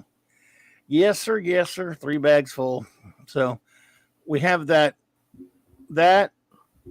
What episode is that again? And we have the episode tonight for UFO is the responsibility seat. Okay. Yeah. Okay. Yes. Of course. Wow, JT Kirk. That's brutal, dude. The Detroit Lions couldn't even win in Madden. Wow. You're too brutal on the Lions, dude. They might be the sad sack team of all time, but they're not the most cursed team. Just one of them. Right, Khalil? That is a great game, isn't it? And I think I like it because of the storytelling, the original Prince of Persia. Oh, okay. And I played the story is just fabulous. I loved the story there. And the original God of War, I thought, was quite humorous and rather naughty. I'm not going to discuss why, but rather naughty. Really? Yeah. Yeah, it's fun. But man, these games now are big time. Big time. They look so elaborate. I couldn't even learn how to play them. I mean, I'm just a complete, just nothing when it comes to those things. Just I couldn't even get them started. I'm The not trouble first getting Madden person started. shooter thing is I find disorienting. I'm like you, I find it disorienting. Listen, boss, because we're waiting for Mark, I'm just going to go ahead and put up the Tales of Tomorrow. But you know what? Yeah, go ahead. Lately, StreamYard has been automatically populating the photograph or the PDF without me prompting it to. So if it comes up, please do not be concerned. No problem. Go for it. Get it. There you go. Yeah, see, Yeah. it automatically comes up. Very annoying. Tales of Tomorrow. Yeah. Well, I guess for those who don't know, Tales of Tomorrow. How many seasons were there of that? Do we know? I'm Three I'm seasons. actually totally uncertain. That is something that I do not know. Um, I wanted to make it an organic hunt so that we would hunt them all down together as a team, and we would watch all of these beautiful short story science fiction offerings that were on TV in the 1950s. So I Yeah. hope there are going to be a lot more available, but it seems like as we move through the list is getting thinner and the episodes are harder to find. Well, we'll Simply find them. Steve says, let's skip them and go on to UFO. Can't do that. Waiting for Mark on that one. He's got. Yeah, I think everyone's waiting for Mark. He'll be here in a minute. He's almost there. Yeah. But yeah, I was just was wondering how many seasons there were. I'm not sure. I don't know offhand. And I'm kind of an airhead Two seasons, when I have 85. a migraine. I'm No, an I gotcha. airhead, so that makes it worse. 2 seasons and 85 episodes. That answers Yeah. the question. So there you go. Just Isn't checking that on remarkable that 2 seasons resulted in 85 episodes? And in modern television, what are they doing now, Clubby? that. 6, 5, Oh my. 10 episodes, depending. Like there was 8 of was it the Mandalorian, and there was 10 of the P-Hard, and there's like 10 to 12 episodes. Doctor Who was doing like 12 or 13 episodes. Ooh, boo hoo. Yes, Captain Robert April, UFO was sadly just 1 season, and I am a fanatic. I am a UFO fanatic. So I'm a little sad that the result was Space 1999. I'm a little heartbroken about that. You know, I it's not that I didn't like the first season of Space 1999, and I sort of felt the second season was kind of for kids, and I still, you know, appreciate it on its own level or whatever. The fact that we were given that as the offering for pulling UFO is just incredibly tragic to me. Yeah, it's horrible for me because I am fanatically loyal to UFO. Uh, to the point where I consider it second, maybe only to uh, TOS. I like it that much. I really like it that much. I like the blend of the pure sci-fi mixed with this sort of what word am I looking for? Sorry, I have a migraine. Spy. So it's like spy Yeah, and James sci-fi Bond, spy mixed thriller. together. Yeah. And it's Yeah. quite sexy. I find the show to be very sexy and very captivating and extremely well written. Yeah, oh, yeah. It's amazing. Very Mhm. tense drama. I mean, they got some really just phenomenal episodes that are brutal stuff in the best way possible. Just intense. It's very intense, this show. It can be Mhm. spooky. Yeah, I love it. So I'm seeing here you're still in the first season. We You're are. just smack in the middle of the first season Yeah, of Tales of Tomorrow. I am. Yeah, I do 2 a week, boss. Yeah, my goodness. But you're saying these 2 episodes, they're only people who put it on there Only put the second part. Crazy. Is that right? JT Kirk says, I just watched Scientific Method, season 4, episode 7. Voy, Captain Janeway's headaches due to metal rods inserted into her skull. I visualize that's what's happening with my migraines to this day. Yes. Or when Gates McFadden just goes over and puts a straw up to Riker's head. Have a little drink. Little drinky drink. Ew. What? Hysterical, I know. It's terrible. What? Have you ever had a migraine? I don't know. I have headaches. I don't know. I mean, what are the differences? I mean, I don't.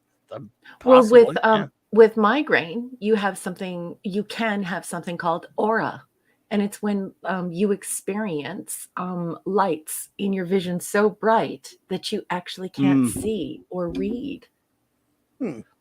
So it's interesting. It's an interesting thing that goes on inside of your brain. I do not. Of course, I don't have much of a brain, so I don't think I've had. Don't say that. You're brilliant. I think I've had. No, I mean, I'm just being honest. I don't think I've had one. See, I'm not even smart enough to have a migraine. See, that's. Will you stop? Only smart people get migraines. No. I think that could be true. That might be true now. I'm just saying. I'm just saying. If you've had I've never heard of any dumb people having them. Drax never had any. No, really? Yeah. I know absolutely nothing about that. I cannot confirm or deny that. But hysterical to bring that idea forward. I don't think I've ever had one. I'm migraine proof. That's right. I've had headaches here and there. You know. Oh, imagine being migraine proof. That would be incredible. You could have such a free life. Yeah. You could be free. I'll take it. Man, migraines are awful. They can make you hear and see things, and hypersensitive to light and sound and touch, says Princess Fiona. Yes. Okay, yeah, there you go. Well, here's. I don't think These stalling techniques are subpar, boss. What? You and I, we're terrible at stalling. Yeah, we are terrible. All right. Well, I mean, I stalled a little bit by beating up on May the 4th, but yeah. I mean, you did a wonderful job. No, I think it was subpar. No, I think folks were quite impressed. That was a good part. Well, Bush pan down. I got what you call a relaxed brain. What's that from? Watch one where what?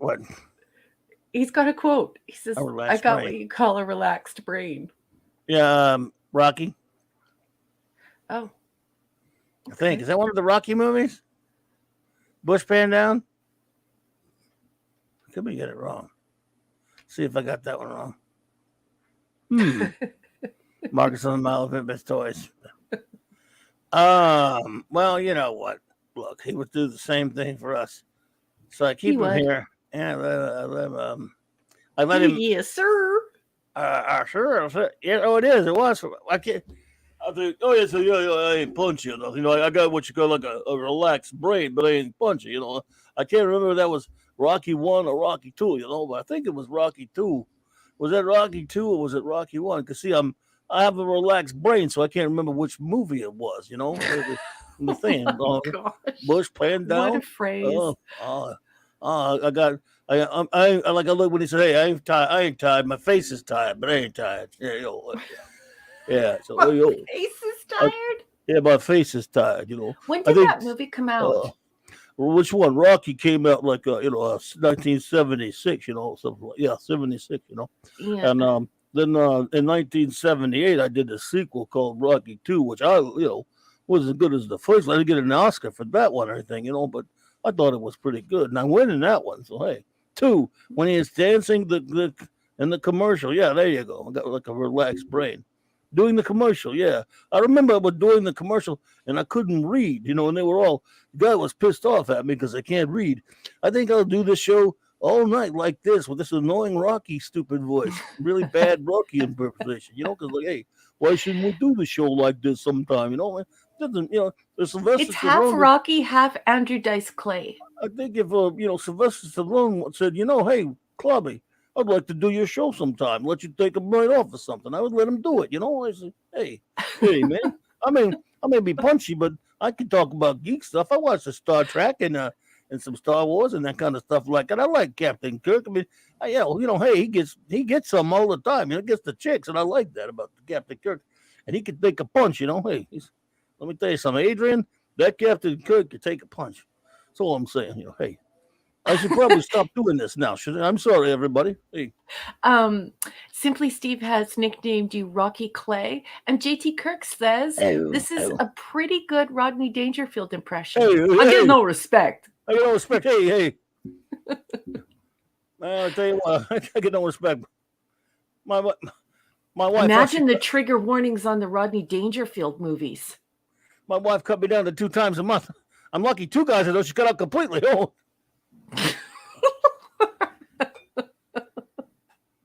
No, I tell you, I get no respect. Yeah. I'm sorry. Not sorry at all. Yes, don't. It was a lie anyway. I'm never sorry. I just like to say it to see if I can sound sincere. Why are you talking like that? I don't know. Just poked in there. Bloody hell, we're waiting for Mark D with a C. But what does he know when we need him the most? Our engines are overheating. Our warp core is about to overload. And where is he? He's out on shore picking fights with Scotty. I don't know what the hell that even meant. Sorry. I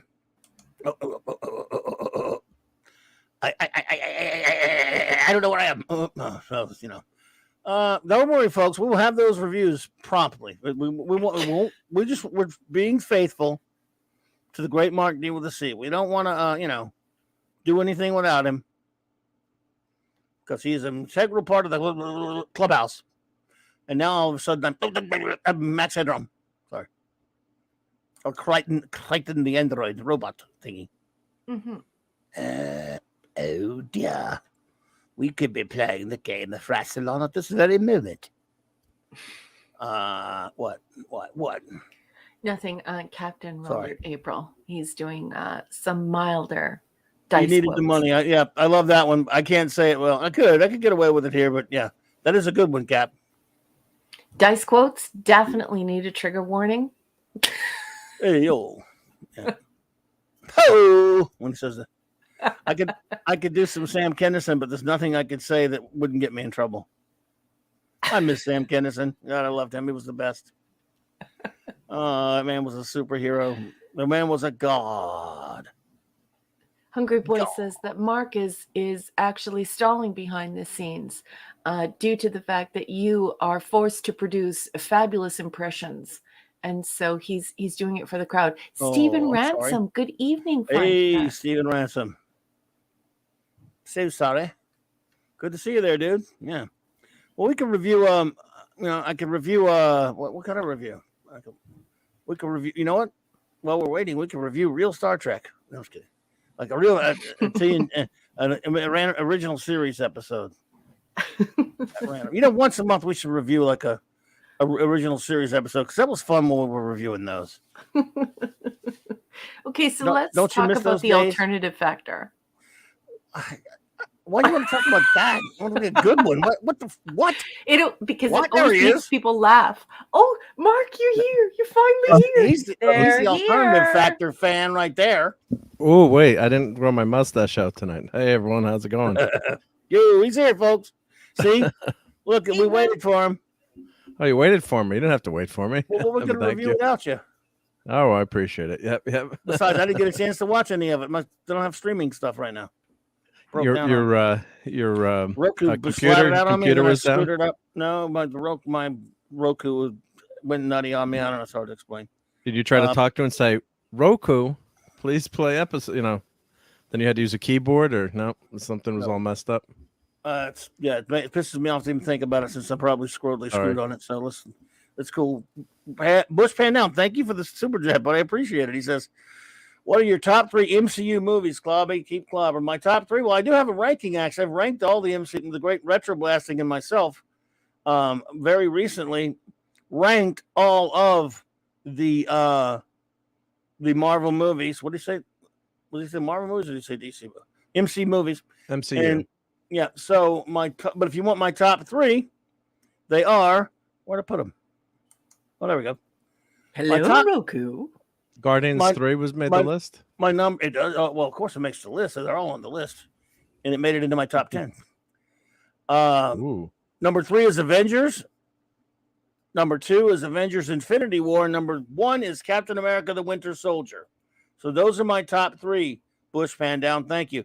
Now I have a whole new list now because every time a new movie comes out of the MCU or MCU for that matter, I put them on the same list. I have to make an addition to that list. And I've had to do so again since I just saw a new movie. So I will be doing that soon. Making that I'll be putting that on there. Now we're up to 32 movies, by the way. Wow. 32 freaking movies. So I know I'm just hopping in here, but you like Guardians 3? I went on with Tom, reviewed it, and I did something. Yeah, I liked it a lot. Yeah. Oh, great! No, because I'm going tomorrow night. So, but not everyone did though. Fiona gave it like a 6.5. She didn't like it much, but I liked it. I gave it a 7. I gave it an 8. I'm going with an 8. And J-Man gave it an 8. Nice, yeah. All right, well, no, it's good. It's so it's better than the last movie we got with that small dude and the small ant dude, right? Better than Ant-Woman. Yeah.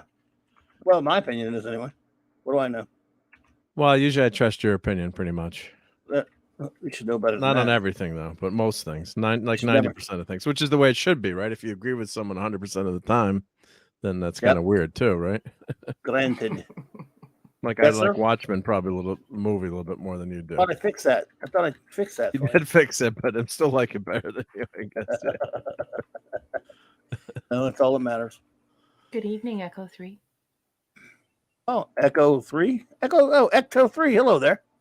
The Winter Soldier is the best superhero movie ever made. You know, I can't doubt it. My heart always will give it to Superman, the movie in 1978. But the better film, just as far as films go, Winter Soldier might be it, but they're both so great. But my heart will always kind of lean towards Superman. My head, though, says Captain America and Winter Soldier. They're both brilliant. So there you go. So I can't argue with you. I can't disagree. Modern age, it's definitely the best modern movie. Yeah. Oh God, yeah, so good. All right, my friends. Now we can get on to some beeswax. Even though I can't do much because I can't review them myself. We got Tales of Tomorrow.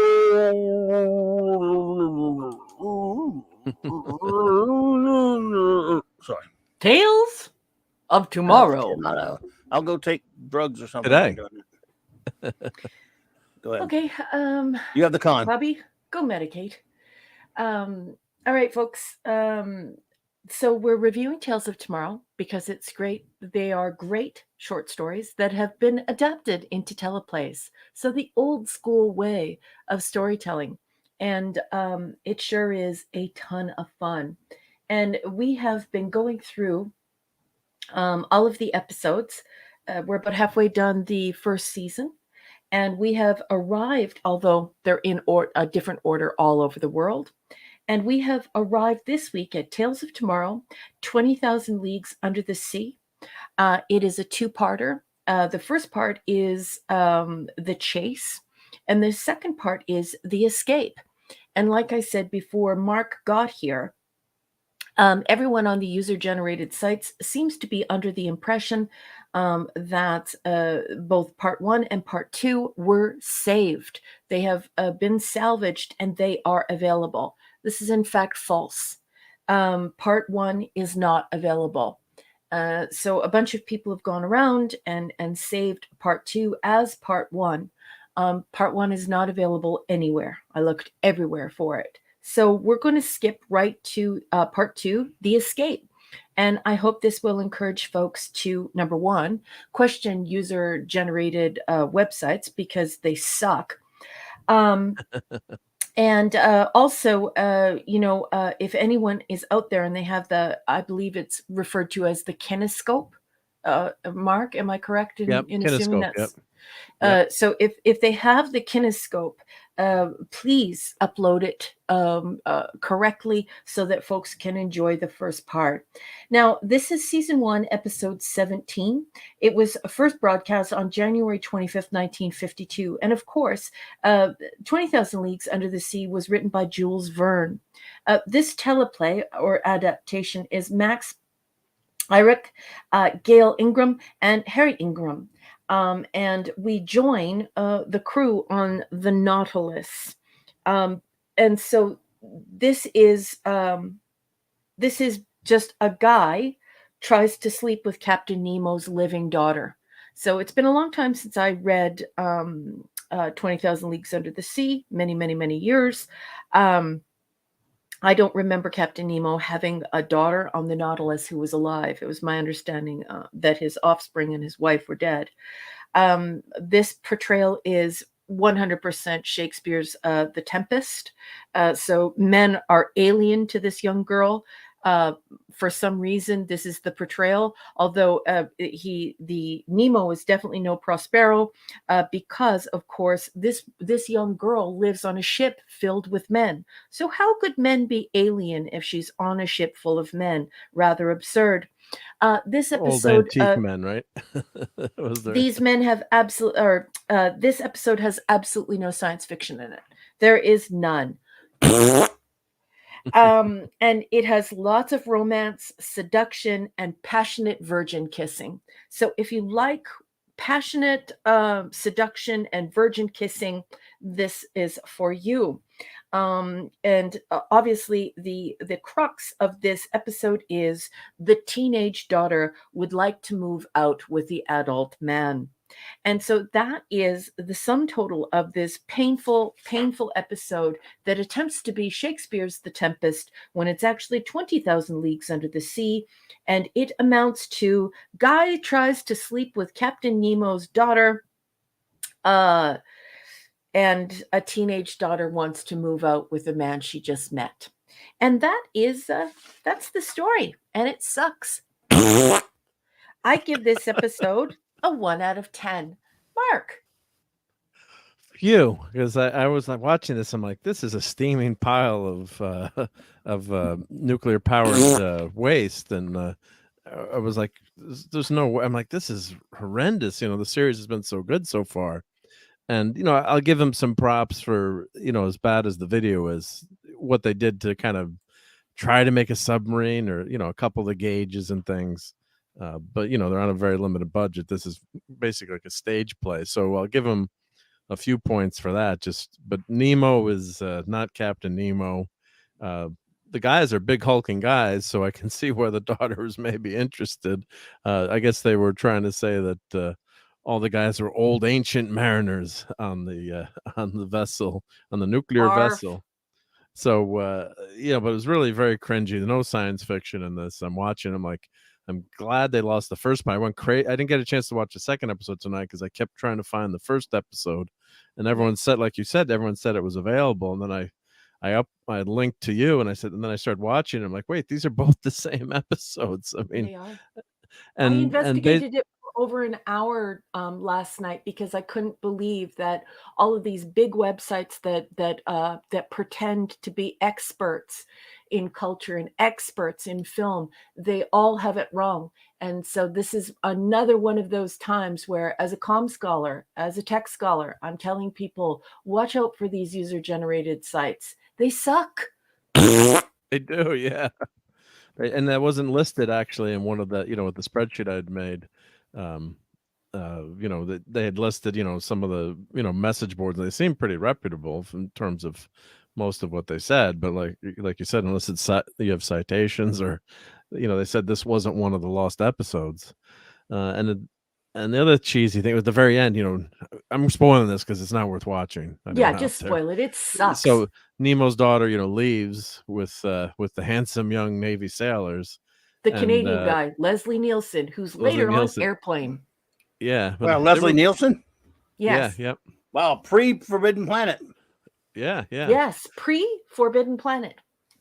So what happens is the Nemo basically, Nemo's been plundering, I guess all the vessels, and destroying vessels, and he's at war with the surface world. Basically, it's kind of like a Namor in this. And he said, "Well, I can't attack any more ships because my daughter, one of my loved ones, could be in one of them." Barf. So that basically, so at the end of the voiceovers, and now Captain Nemo is peace has been found. Something silly, silly like that is, part of what they say. So it's just a really horrendous episode. I concur. And plus, it's compounded with the how short it is too. So that just makes everything worse too. So even if they could have tried to flesh it out a little bit more, maybe make it a little bit more interesting. Yeah. It's such a compressed story. Well, actually, it's a two-parter, I guess. So the first part, it sounds like it's the whole battle with the Navy ship, and then they sink the sub, or they sink the other surface vessel, and they capture these sailors. Well, that's the way it is in the book. Yeah, so and Nemo needs to have more crew. So that maybe the first episode was more interesting, I guess. But why I don't know how much of a daughter. Why did they try and turn it into the Tempest? It's like he's not Yeah. Nemo. He's not this, powerful, mysterious person who is at odds with society and war, and he's not sure how he feels about, anyway. Yeah. Instead, it's like, my daughter, you may not have this virgin. And Yeah. she's like, but I'm a virgin. And then there's lots of passionate virgin kissing. It's rather nauseating. Yeah, it was weird. It was really weird. It was just very, and no very, science very fiction. You put Nemo, Captain Nemo, one of my heroes, Captain Nemo. You put Captain Nemo on the screen, and you didn't discuss any science fiction. What is wrong with you? Shin kicks, shin kicks. Oh, total shin kicks. Yeah. They have a piano. They always have a piano. Whenever Nemo was, that an organ or whatever. So that was like one of the only things that was reminiscent of Nemo to me. But just really, really pitiful. I mean, if you thought maybe you didn't like the Frankenstein episode, or I'll try to show. So don't even bring up the. But this is even. This is even worse. I don't know, but. Two of the greatest science, the narrator starts with the greatest science fiction tale of all time, and we're going to butcher it. So I don't know what they were, unless they thought they were trying to get the audience in terms of young, good looking people, maybe, but wow, that was the only thing I could think of. But yeah, it was. Here's some photos from. That's Captain Nemo there, and that's his daughter. The kinescope, or what's surviving, is just really Captain bad Nemo? footage. Yeah. Who cast that guy as Captain Oh my Nemo? God, that guy looks He great. looks like he should be endorsing ham on a ham commercial. Canned ham. He looks familiar. Yeah. So Probably seen him in other stuff. I don't know if this is a Captain Nemo picture. I can't. Oh yeah, that's Leslie Nielsen there. Yep. I wish I were an Oscar think. Is that Captain? Wiener. That's Leslie Thomas Nielsen. Mitchell's Captain Nemo. Yep. Oh That my must be God, from that's- part 1. God, that's familiar. Yeah, that must be part 1. And here's. That's I not. just That's absolutely love our that's Kurt. community. That's James Mason right there. You look at Yeah, the that's movie. a different movie. That's a different movie. Yeah. Yeah. There's not many pictures of this, but they did what they could, and the opening was okay in terms of technology, for basically a play. But just the story was watching. What's that actor's name? Thomas Mitchell was the if I go to the IMDb page, let's see. Thomas Canned Ham Mitchell. Yeah. I wish I were an Oscar Mayer Brian wiener. Keith, Bethel Leslie the girl, Thomas Mitchell, Captain Nemo. Let's see what he's been in. That guy. Oh my God. Thomas Mitchell. Good Lord, that guy. Hunchback he's in Notre Wa- Dame. Mr. Smith he was goes in, to It's a Washington. Wonderful Gone with the Life. Wind. Yeah, That's Uncle, there you go. What's his face? This Wonderful Life. That's I know. Uncle I know who him. lost the money. Yeah, Uncle. Oh my goodness. Uncle Uncle. I can't remember his name. Uncle lost his money. Bester. Uncle. No, just kidding. No, I was I gonna can't- say that. You stole my thought. Get out of my head, Mark D with a C. That's the guy from It's a Wonderful Life. I knew it. Holy crap. We're obviously Yeah. too close of friends. Get out of my head right now. Uncle Guy lost the money. That was a. Some in I the knew chat that will was help him. us. Uncle Louie. It's a Uncle simple. Louie. Was it Louis? Yeah. Louis. There he is from It's a Wonderful Life. What? And it wasn't that. This wasn't long before that. No, I can't believe he's. Why would you cast him? I don't know. Especially old when he's older too. Maybe. Yeah, I mean, I've seen him in a lot of stuff. Yeah, he's too. Billy, he's that's right, too Billy. old. It was Billy. Billy. It was Billy.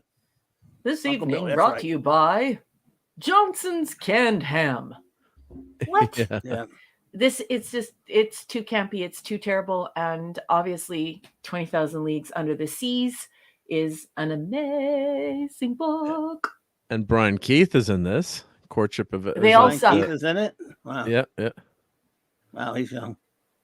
What was the show with the car that was when he played the judge and Hardcastle and McCormick. Hardcastle and McCormick. Yeah, Oh, Yeah. okay, I remember. Remember that show? that was there. We go. Here's Hardcastle and McCormick. Yeah, everyone loved Oh. that car. That was a custom Oh made car. my And, It was a cool God. And the car. opening- There he is. the opening That of opening was so cool. they would drive the car under an 18 Under wheeler.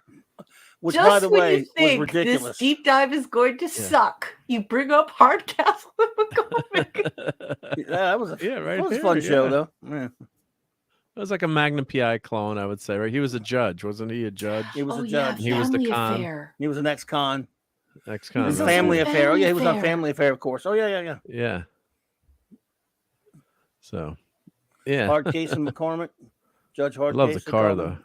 I love that, That car yeah. could just so conveniently fit under you know, 18-wheeler. 18-wheeler. 18-wheeler. Those opening credits thing was in the first episode. Yep. Yeah. Every I gotta admit, kid in the I don't 80s think I thought that watched was the cool. pilot. Yeah, it was. I watched the pilot. I didn't watch the show much. How many seasons did that thing last? 3-4 years? Anyway, we're getting away from it. 2 Sorry. seasons, yeah. Oh, Yeah, Jill it was a Santos. good cold case show. It was cold case basically. Yep. Let me go back to the Johnson's you know, us Canned geeks Ham. and nerds. Serve your We- husband his third beer, and he won't notice that it's not fresh baked ham. Johnson's, the food for every good housewife. Oh, there's breakfast. Sting. And here's the girl. They just call her the girl The girl. Well, on what? on the episode. She's just called the Well, girl. The girl, Because the one on the the right. Virgin That looks like isn't- Suzanne isn't Plachette. appropriate. It does, yeah. The But one on the that's- right, this is- Suzanne Plachette. well, they're saying this is Beth Leslie from. Oh, that might be, this is yeah, the, but the girl from the episode. Yep. okay. Maybe But the other lady was Suzanne Yeah. Plachette. Okay. The doctor. So okay, she didn't do anything The that lovely- famous that I remember. Suzanne Plachette, by the way. Yeah, yeah. Just wondering if she did anything that was we could recognize. Yeah. And what What's the her heck name? is going at the Met Gala? Oh my goodness gracious! Sorry about that. What? Look at the Met Gala photos. Clobbering Times, you're not at the Met Gala dressed up as a cat. I'm Yes, assuming. Yes, I was there for a little while, but I've got bored, so I went to see a movie instead. It's Yeah. So this episode sucked. Sucked. I give it. I give it Star Wars stuff. Sorry, go ahead. Yeah, I give it a 1 too. Yeah. Hey, me too. Samies. Yeah, it's just not Nemo. It was just so I wonder what that first episode was like. It could have been maybe No it was a excuse. little bit better. Shin kicks. Probably would have been Shin better. No, but just it'd be interesting to see if it was as much of a disaster. But So they but had unfortunately, what you're saying is they had CW writers even back then. Yes. yeah, Yes. They took an incredibly interesting story that has so many different science fiction aspects that they could have explored anything. They threw it all in the garbage, and we got to explore 20,000 Leagues Under the Sea as Shakespeare's The Tempest with a virginal daughter who would like to be with Leslie Nielsen on Airplane. yeah. I wonder what maybe it was part of it as a budget constraint. I'm always trying to be a nice guy, but yeah, they could have done so what were much they more. budgeting? Their thoughts? Yeah. There's no So, excuse for that story, though. Ooh, what are you eating? What are you eating? What? You're eating. What are you eating? Are you eating popcorn? Nothing. You're eating I'm not popcorn. eating anything. He's not eating anything. Yeah, Sorry. Mark, do you have Just chips. Sorry. I have you nothing. chips? Mark, I I have don't nothing right now. I believe have cold. I have cough drops. That's about it. I have no Okay. food. Maybe I accept your answer. You too. I wish I had food, but And the worst thing is that Clubby eats all of my favorite food. Oh And no, then- you wouldn't like this. It's horrible. And then you talk about sea tongues. The chat well, those started out clams this I evening sent you the talking Okay. about your obsession with sea tongue pizza, and the chat, like, you're infamous for it now. Sea tongues. those clams. Those are pastries. Those Italian pastries I sent the picture of Sick. last night. Yeah, that was Italian pastries. That's why it was the joke. They call them clams, but it's filled with paste. It's a pastry with a filling. Sick. Are they clam flavored, Mark? Be No, honest. it's just because they look like a clam, so they call them. I'll have to show the picture after, but that's why. So I'm like, you would like these clams because there was no clams in them. It was like it's an Italian layered, kind of like a almost like a eclair or a Napoleon. sounds You know, good. it's a layered dough. So it was definitely safe. It was definitely safe. It was safe to eat. I'll show the picture later. Okay. Well, people that's let us know. acceptable. But people, It's pastry. you It's know, a pastry. they don't take your word for it now that they know that you eat sea tongues. Right? Yes, right, Stephen Ransom. I must have Clobby's food. He eats like stuff that I really love, like Oh, that's not potato, good. the potato chip flavors. He likes M&Ms. He likes popcorn. Yeah, It's ridiculous. but it is ridiculous. And if you see me, you see the result of it. It ain't good. But it's just this case, just some crappy chips. Hey, Captain James T. Skywalker. Hey, what's up, duder? Captain Hell. James T. Skywalker. What up? So I guess we've got some UFOing to do, huh? Yes. We'll do that, and then we'll. I guess Kirk get out. says- We only doing one episode. I guess. Yeah. Yeah, And we're I just didn't Yeah. get I a didn't chance to watch watch the it. next one. What? I didn't get a see chance this to one. watch the next episode. Well, the next episode on the list would be What You Need Wait a minute. and Age of Pearl. So Okay. 8, Oh, we're 19, doing and more? 20. Are we doing more Tales of Tomorrow? We can. No, Well, I didn't we're watch not. those. We're doing What? No, one. next week, because unless you watched it, Raquel, because I didn't watch. I spent so much time looking for the part number 17 that I didn't have a chance to watch it. So Well, yeah, and plus I thought that we would use that time to let people know that all of these quote unquote film experts actually crapped the bed, and that those sites need to be corrected for sure. And Captain and James JT Kirk is bringing up ketchup chips. Yes, ketchup chips are absolutely wonderful. I send them to all of my American friends. Whoever requests them, I send them, because Americans, once they taste ketchup chips, they're like, wow, this is so good. It Even freaks I would them try out 'em. because they are good, actually. Yeah, I they try shouldn't be those, good, but they are. Clubby, have I sent you ketchup chips yet? No, man.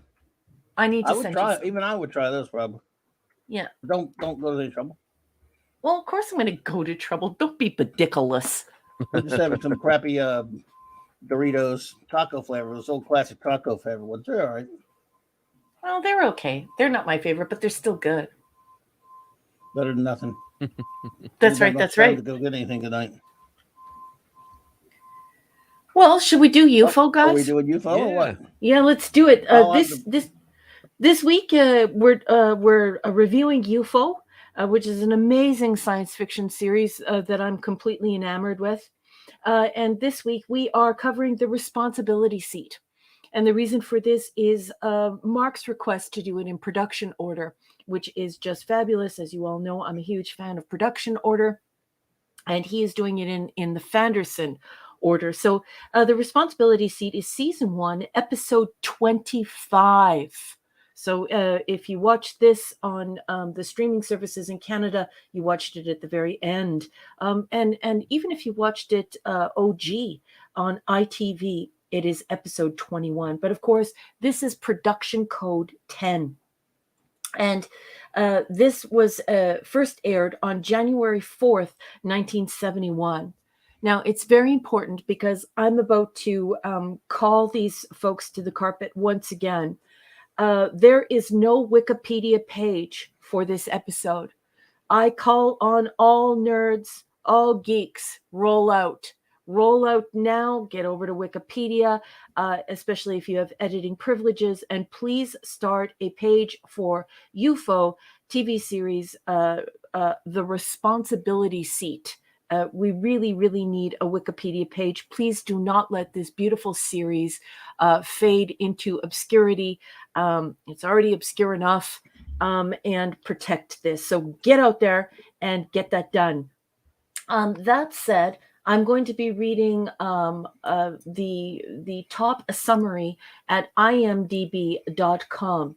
It's probably going to suck. Oh, there's a synopsis here. Oh, maybe I'll do the synopsis. And the instead. Fanderson website is actually pretty good, or UFO. Well, why don't you bring that up, and why don't you read it? I'll bring that up. Okay, sure. Here, let me pull that up. Let me save that, or pulling it up right now. Let me get to it. And I shall put this in the chat, and it's always in the show notes. And sorry, we didn't get a chance to do the watch party tonight, so apologize for that. Shin kicks. Shin kicks. But maybe we'll double up next week. Let me go down. Your agonizer, please. Let's go down to number 10. So this is. What do you think, we'll folks? just show it over here because deserves some Klingon pain sticks. Maybe the agony booth. Sure, why not? But it was great to see my cousin. He's kind of like an older brother to me. So he was visiting from. He moved south, like most Northerners do, to escape the taxes and the horrible weather. So he's back for a family wedding. So got to see him the last few days. So that was fun. Oh, yeah, wow. You're going through the Klingon rite of ascension right now. Look at this. JT Kirk's putting you through it. You're in deep trouble. Ouchies. Yeah. So here we go. So the responsibility seat. It's a dirty world. Sometimes you have to cut a few corners. Reporter Joe Frazier bugs Straker's office and records a potentially damaging communique. To maintain security, Straker sets out to recover the tape, leaving Alec Freeman in the hot seat at Shadow HQ as a Russian mobile rig goes out of control and heads for a collision with Moonbase, and they were not drinking Russian vodka. Written by Tony Barwick, directed by Alan Perry. Filming schedule Thursday the 21st of August to Tuesday the 2nd of September 1969. Original air date Wednesday, March 3rd, 1971 at 8 p.m. And it was on location. And the additional cast, they're listing that no cast members that I remember, but as being part of anything other than, we would recognize. So it's a simple setup in terms of you can take it away, Raquel, but that's the basic plot there, that Joe walks in the office and it's not Joe, it's Joe with nice sexy dress on. Chesticles. She walks in with her chesticles and says, yes, here I am, chesticles in hand. Stephen Ransom, I do love you. Thank you so much. It means the world to me, and I do appreciate you, and I just, I appreciate it so much. Thank you. And Stephen Ernest says, is pronouncing it as UFO specifically British? No, it is not, sir. The thing is that UFO was what it was actually going to be called originally. So it was going to have an E. So, UFO. And then it was left and it became shadow speak. So this elite spy agency and everyone affiliated with it says UFO, like it's the jargon of this, this secret society. So it started out as UFO with an E. And then, of course, they just said, let's keep this. Let's make this the insider talk. So when you're using UFO instead of UFO, you're really using shadow talk as though you are a part of the agency, and certainly you are recognizing the original name of the show. Does that make sense? And they also seem to say, 100%. They also seem to say UFO when it's a UFO that's attacking, if that makes any sense too, like the UFOs. But then sometimes it also say UFO just in general, but it always seems to be when something's attacking, they're calling, and it's really cool. They like UFOs, yeah, Nina Barry. They're like the foes, like the bad guys. The foe, exactly. And Nina Barry actually says in passing that they are either omniceptors or omniceptors. Now, I Yep. cannot afford, because the book is $600. I believe it's around $600 for me to I get that found one book. for $50. I found one for $50 the other day. Get out of here. Whoop. Yep. Get I didn't pull lost. the Are you trigger yet, but serious I right might. now? I'm serious, yeah. I'm flying down to your house to kick you in the leg and then run away. Are you Okay. serious? Yeah, I found one for. Let me see if it's still on Fleabay for $50. Yep. Why, I was waiting why to would see it if the still person, be on Fleabay if you saw it there and it was 50 Well, you- bucks? Why wouldn't you get it? because I usually watch it and then wait for the person to make me an offer that's like $10 cheaper. Oh, okay. On Because I was that, going to though, say, are you mad? Yeah. Oh, he offered me $40. Okay. Take it. There we go. Ace Cast Iron, what's up, buddy? Ace! Good to Hey, see you, man. sweetheart. See, and as I was sorry, I was hang just on, say as go. You go, Ace, Bobby. YouTube's a good way to watch it, but there's also, it's on a lot of other platforms. I don't know if you have like Roku TV and a couple other ones, things like that. But if YouTube is definitely a good way to watch it. Yep. No, Ace, probably the best because there's no commercials. and Ace, I'm watching mine on Amazon Prime Canada. That's what I'm watching it on, and I love it. It's just, yeah. I Might just be love on it so much. BritBox or here. I don't know. Yeah. Sorry, go ahead, Mark. Oliver Belamonte is here, boss. Oliver, what's up, buddy? So you were saying, Mark, please continue. Oh, sorry. my Well, I was friend. just joking. I said I always make it. I always, that's one of my eBay tips. You watch something, and then if no one has snagged it, then the author, or the person goes to grab it, or it makes you an offer. And so, so now I'm going to get this book for, total is $47. Just buy it. Buy it shipping. now. Hey, the I'm Tetrarch, doing it right now. I'm doing it Tetrarch right of now. Apathy. Good to see you. Hey, This is nice how to fitting see that UFO was discussed on your channel. Has Marvel's created a villain using the name to evil imitation FF called the UFOs. Yes, Mark D here just made a reference to them a little while ago. Yeah, Yep. absolutely. Ace Cast Iron, are you serious? I'm What? like chronic for this. Like I discovered it like I think around 2 years ago, when it very first, you would need to look up when it very first appeared on Amazon in Canada, and I love it so much. It is so beautiful. It is a chef's kiss. It is James Bond meets TOS, and it is bloody glorious. The writing is just, oh, it's just cherry. It's so fun. It's so sexy. You will have such a great time. Do it. Great show. Which issue was that? It was a Hulk issue. It was definitely a Hulk by Sal Buscema. I can't exactly nail down the issue number, but I'll get it for you though. Chris is leaving. Chris is leaving. Chris Persia Chris, says, have a good one, time buddy. for this old Night, man to hit Chris. the hay. Have a great night and a great day, everyone, for everyone internationally. Chris Persia, I love you. Thank you for being an outstanding wrench and just an amazing friend. Thank you for making the beautiful show posters and getting the word out on your socials and just being a great conversationalist and always being there for us. I love you very much. Mwah. Yes, indeed. Yeah, it was. I thought so. Incredible Hulk number 254 from 1980. Yep. Would be That makes sense. The UFOs, yeah. And a few issues after, I had a letter printed in an Incredible Hulk issue. So there you go. In 1980, by the way. 20 years ago, Ace Clobby and I Cast talked Iron. about it, but never watched it. Yeah. Oh, there we go. Ace Cast Iron. That was what Clobby said to me when I first brought it up to him, and then we were walkie-talkie talking about it. You know how we About what, walkie-talkie. UFO? Yeah. Oh yeah. I love that Ace is here. Ace Cast Iron. I'm so excited and flattered that you're here. Thank you for joining us. It was Ironclad, a girl and a dude, right? Ironclad. I'm not sure. Ironclad. Yeah. Are you talking about the UFOs? Yeah. I think there were 4 of them.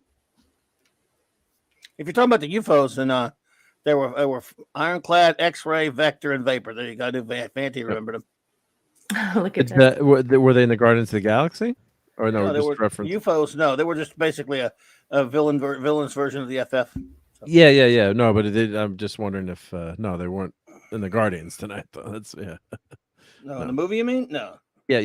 No. No, there We're were some just things in referencing there, but because not we're that. talking UFO tonight. Oh no, yeah, but Just in the checking. Guardians movie, they weren't in Guardians 3 that I remember. Okay. There were some Yep. things in there now. Yeah.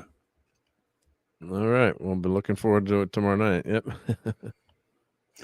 I can't believe you're going with your wife. Why would she want to go see that thing? I think maybe she thinks Chris Pratt is cute. I don't know. Does she like the other ones? Not real. I mean, she liked the first one. She's Marvel adjacent just because of me, but Okay. plus fair it's the enough. night. Go out with our some couple friends, have dinner, and then go to a movie like we're crazy teenagers, right? It's a fair call. So anyway, let's see here. On with the episode. Okay, Raquel, take it away. I guess you want to keep Okay, summing so up. Or... did you get the book? Did you actually get the? I ordered the book. The book's on its way. Cool. She's gonna really hate me. Cool. And somebody was saying that it is omniceptor, not omniceptor, and obviously there's an argument for both. But yeah, I guess omniceptor makes more sense, right? So it's like multi-directional, but omna it means demon. So I never knew what to think of what Nina said. Obviously, that's the movement of the UFOs, right? But anyway, so that's just me splitting hairs. Ignore me. Okay. Indeed, Ace Cast Iron. Vance Astro's the true guardian of the galaxy. Yeah.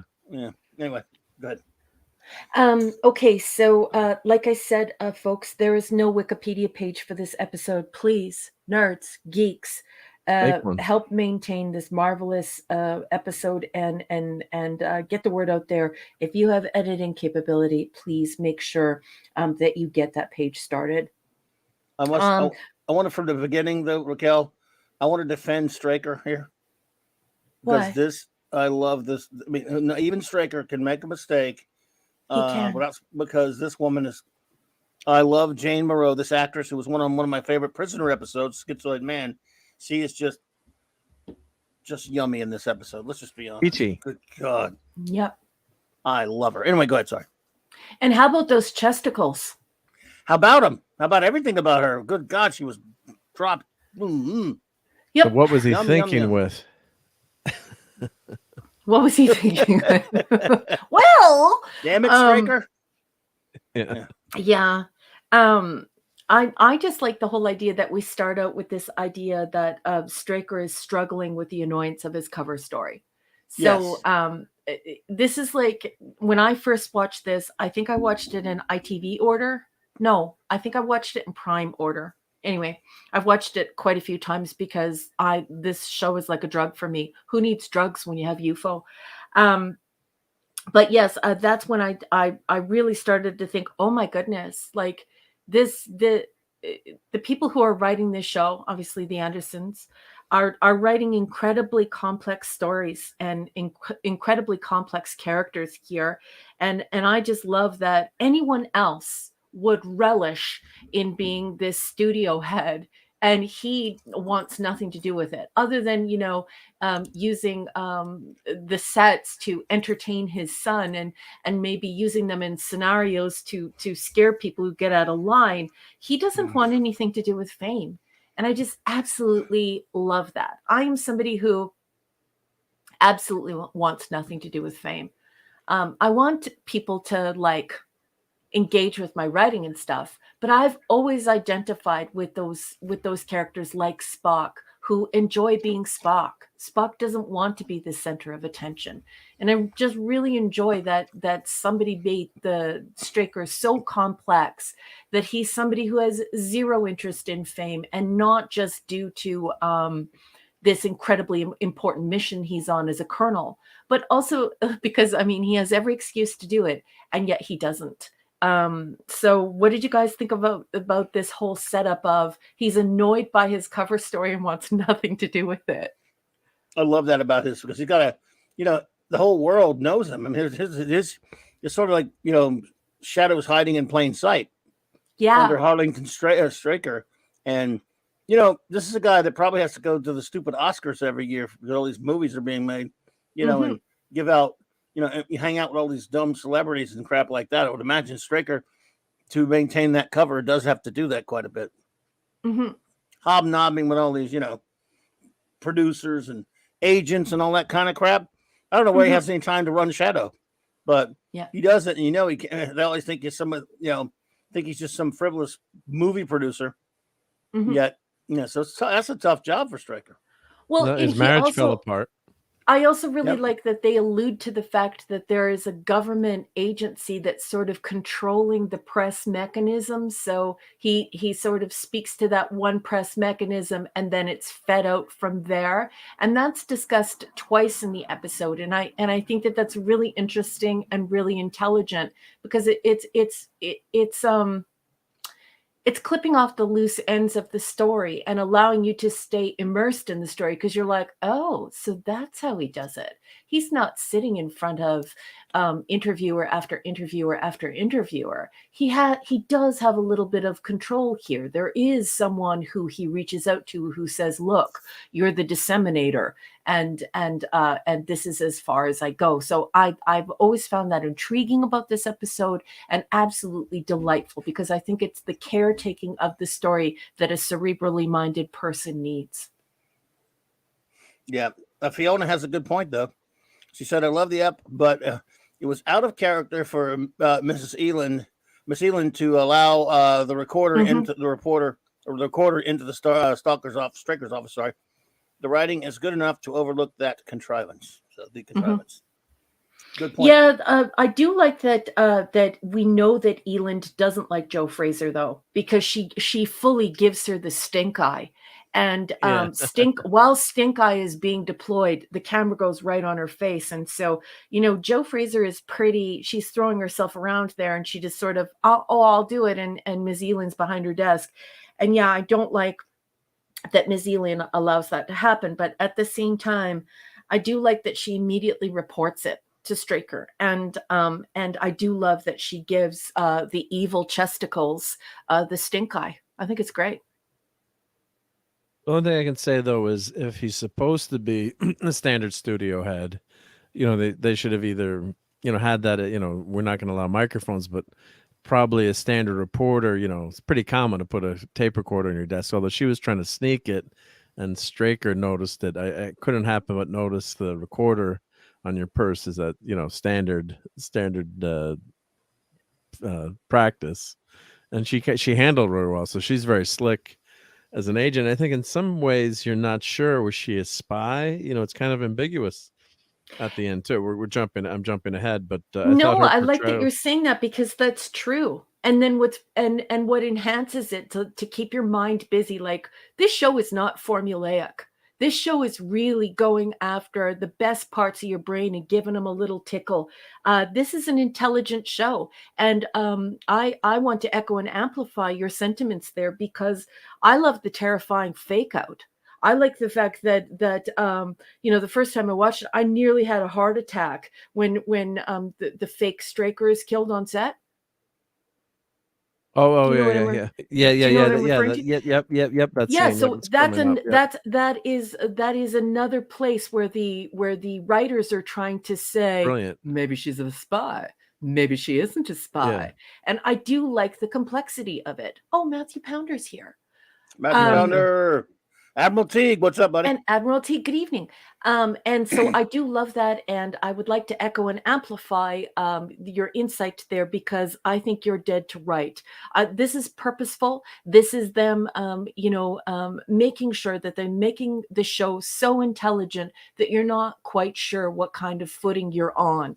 Is this a spy? Is this not? And what's really cool about that is it sort of puts you in the same place as Straker, because Straker's not quite sure what to make of her. What is the nature of her sinister intentions? Because like Eland, he's giving her the stink eye, but not in quite the same way. He's not open about it. And so I like that we go through that. So I love that. Mark. Yeah, because and at the end, you know, I'm just kind of jumping to the end. We'll discuss more of the episode, but I love the opening where I'm looking at the transcript here. So my name is Josephine Foster. And Straker kind of looks at her. It's like, and is looking at her figure.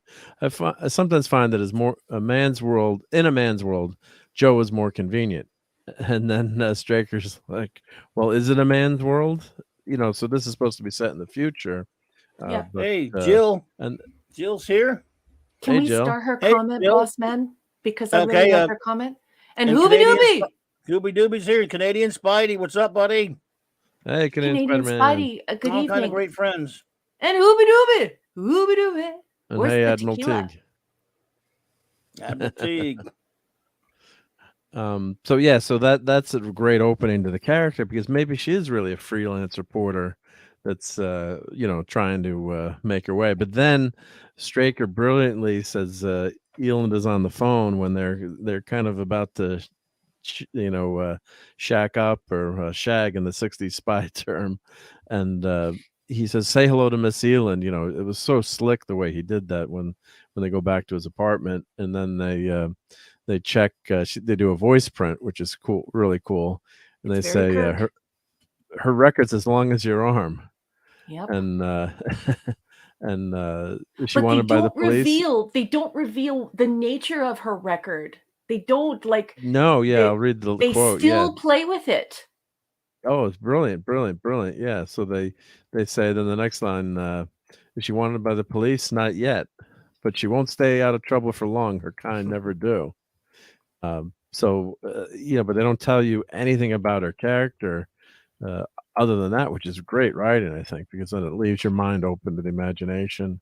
Not only And that, I love that Straker's response to that, and I don't want to jump too far ahead. I'm about halfway through my Yeah. notes, but I love that he says maybe.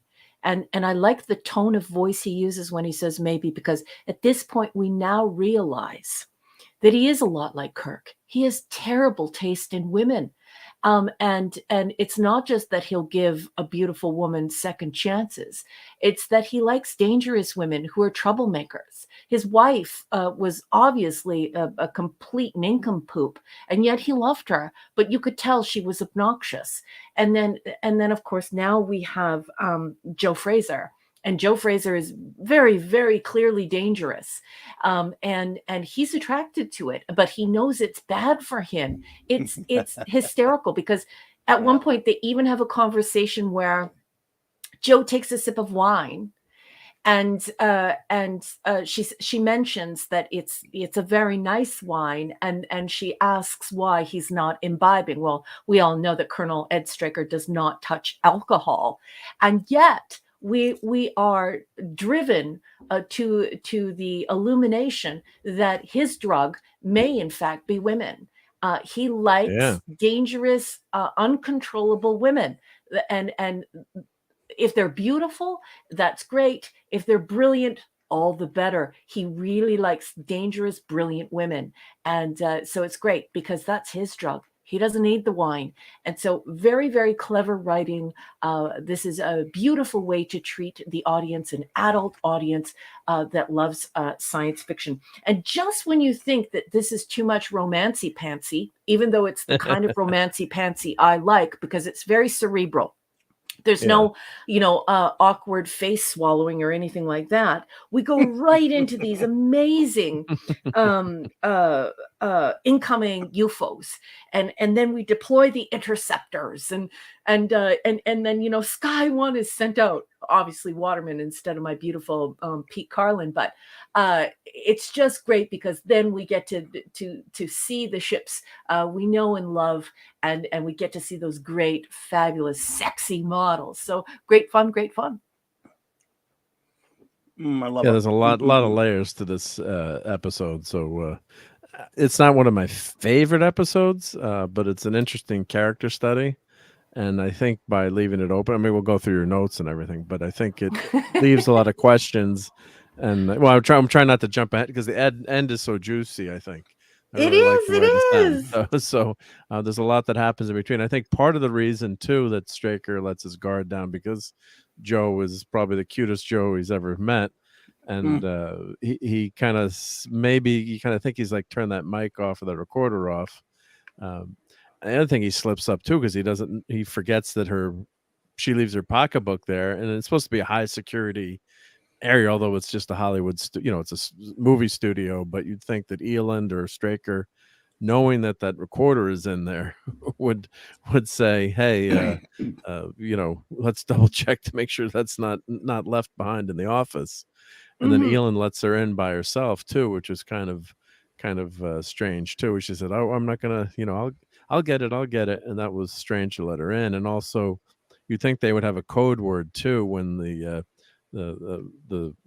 dispatch or the communications officer, I'm forgetting the guy's name, says Commander Straker. You'd think that they would have a secure channel or a way to know that you would say, Mr. Straker. You wouldn't just go to the intercom directly or go through Eland. Yeah, but it is true though. It is true though that what Princess Fiona said, Her Royal Highness, it was out of character for Eland, but she was behind her desk, and I think that it would have been too weird if she would have been like, no, don't go in there. I think it would have raised suspicion. So I think she was playing with that. And as far as Lieutenant Ford goes, we are slowly building a relationship with Lieutenant Ford where he's a slacker.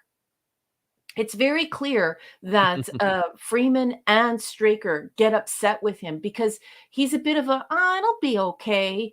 And of course, Freeman and Straker, they're very, very rigid. So it is important to let the folks know at home that Lieutenant Ford is portrayed, and that's that communications gentleman, as a bit of a slacking nincompoop. Wow.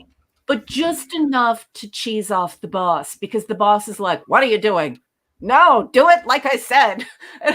Straker has done that quite a few times in the series. So Eland, Commander Straker was worried about raising suspicion because she is behind a desk. Why say, "Hey, no, stop"?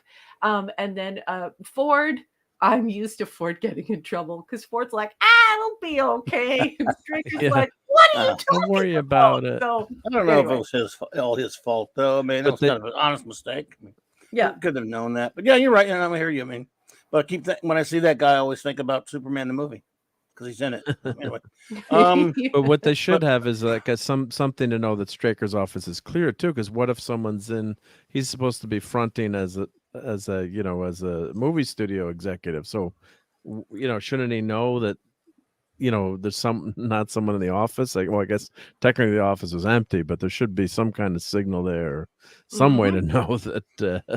Maybe a bat signal. No, I'm kidding. I'm kidding. Bat signal.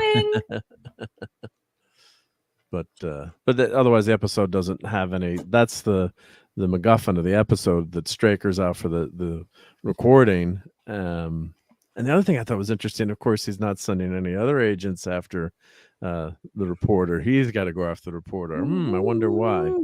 Well, we all know why. Yeah. He wanted to hit it and quit it. I mean, he just got divorced. He definitely come on, did you see her chesticles? So let's move on from that. I just saw him again, right there and again, right there. And I can see them forever. I mean, you can see it through the icon even. Yeah. I do love this idea of the responsibility seat. And I feel so bad for poor Alec when he's stuck with the safety of the entire world. So Alec Freeman, as everyone knows, I really love him. He's a bit of a Dr. McCoy because he's very passionate and he puts people first. And he'll always do his duty. Haha, said duty. Eric Kay's going to laugh at me for that. But he's always there to fulfill his duty. So that will never be in question. But he does question things like McCoy, and he does take people first like McCoy. So I feel so bad for him. And obviously this entire episode is centering around two themes. Straker is struggling with his loneliness and the annoyance of his cover story. And then poor Alec, we're meant to see, is Alec Freeman up to the task? Is he up to the challenge of the responsibility seat rather than Paul Foster? Wow. So we see here that Alec Freeman is kicking ass and taking names. And I just love him. I love him. Man. We like Paul Foster around here. Come on now. This is the Paul Foster zone. Mark and I are Look, Paul you're not Foster allowed fans. you're not allowed to defend Paul Foster with your sexy Cajun voice. You keep that sexy Cajun voice for other terms, for We like other Paul. things. Paul Not for Foster's Paul Foster. Paul Foster's a good old boy. We like him. Up in him. Go we for like- it, Bobby. Monty, don't we like that Paul Foster boy? Don't we? I like him. Yes, we do.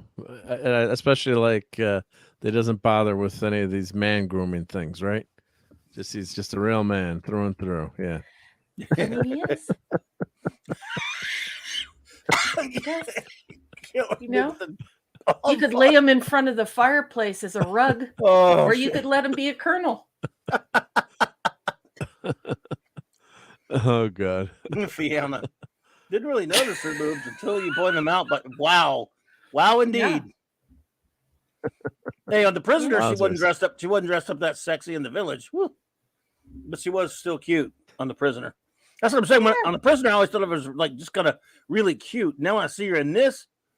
Whoa, like, She's man. hotter than heck. Yep.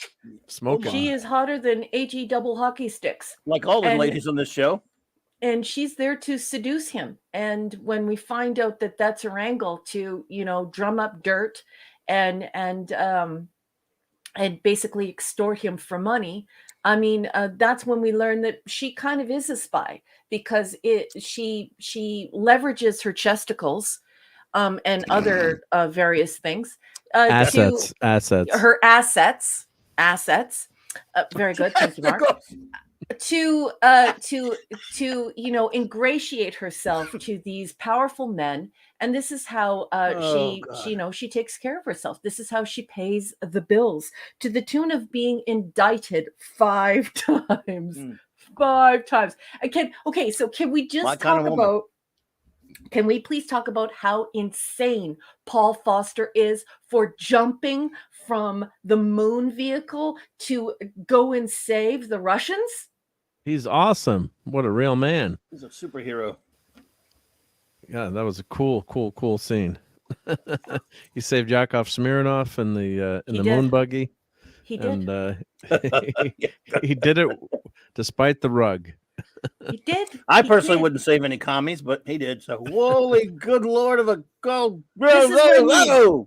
Yeah. Chesticle fever. God. I love the 70s.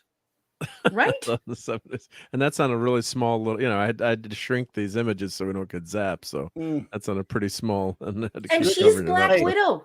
It's important that everybody realizes that this lady is a Black Widow. So she's the one seducing him. She's going to use her assets, namely those chesticles, and she is going to get Straker under her thumb, and then she's going to extort him for cash. So she's in the power position. She is going to squish him. Squish! But Like as I used to always say of Kirk, it's good to be the captain. Well, of course, it's good to be the colonel in this case. It is. It's good to be Straker. I do love Straker. The thing that I find so funny though is that he allowed her to hit him over the head with the vase. I know some people say vase. Do not direct message me about over vase or vase. There are some of you out there who will do that. Do not do that. I will shin kick you. Anyway, she hits him over the head with a vase. And I cannot believe, like, he's dazed, he's confused, and he gets up and he's like still. Oh, Rancor Steve, hello. Hey, Rancor Steve, what's up, buddy? And all kidding aside, and me just, joking and horsing around with the guys, all of that aside, this is why we can now identify this underlying idea that we've been led to now through 2 or 3 points in the script, points in the storytelling, that poor Straker has terrible taste in women. He enjoys danger. He enjoys very hot women who are extremely intelligent with an element of danger to them. It's terrific stuff. As everyone knows, I don't like the romancy-pantsy crap, but if you're going to do it, this is how you do it. This is how I don't get annoyed if you're going to do romancy-pantsy. So it's good stuff for me. And here we got the Russians on the screen. So this was actually a good B plot too, I thought, which was an interesting. It didn't take up too much time in terms of this rescue, but finding Alec, just Alex, his whole can he be in command? And I thought they did a great job of showing him having a little bit of doubt, which was great. He wasn't incompetent, but he was really, really stressing about having to make the decisions, which I thought was a great job on the episode, because Straker, once in a while you see him straining to make a decision, but it's just so natural for him. So I just love the way they, that you just see that, for anyone else to take Straker's position, he's really got to, got to work hard at it. And Straker makes it look easy, kind of like Captain Kirk when, remember when he's, what was the episode where they all age, and the Commodore's taking over the ship. Deadly Years. Hey, Rob Altus and Dadman Walking. Yes, Hey, I Dadman, wanted Rob. to say hello to them. That's so great. Yeah. It's great to see you. We have some fun stuff developing here. Princess Fiona would like to know if the chesticles are going to be used to squish Straker. I thought that was cute. It's great to see Rob Altus. Lisa! Lisa's here. And then there was another really cute comment from Captain Robert April. I really love this because this involves linguistics, pronunciation, and of course, class structures when you're teaching English language. And Captain Robert April says a vase has to be at least $150, whereas a vase only costs a couple of bucks at the thrift store. So Captain Robert April, I doff my cap to you, sir. Great little joke there, and wonderful conversations in the chat. I love you all so much. Good Philly reviews. That's hysterical. Yeah. Oh, yeah. So, it's just it's a great study in leadership there. So Alec, he's not your. Hey, hell. Nope, that's good. Yep. So I really appreciate it. Clobberin Times, you didn't get a chance to watch this, I guess, but you've seen this before. I've seen it before, but I didn't get to watch it just last night. Yeah, but I've seen unfortunately, it, so I forgot some of the stuff with the B plot. I must admit, I'm a little hazy on that, but yeah. Yeah, I still remember the episode of Ptolemy's Minion. Oh my goodness! And the pepperoni, the pepperoni.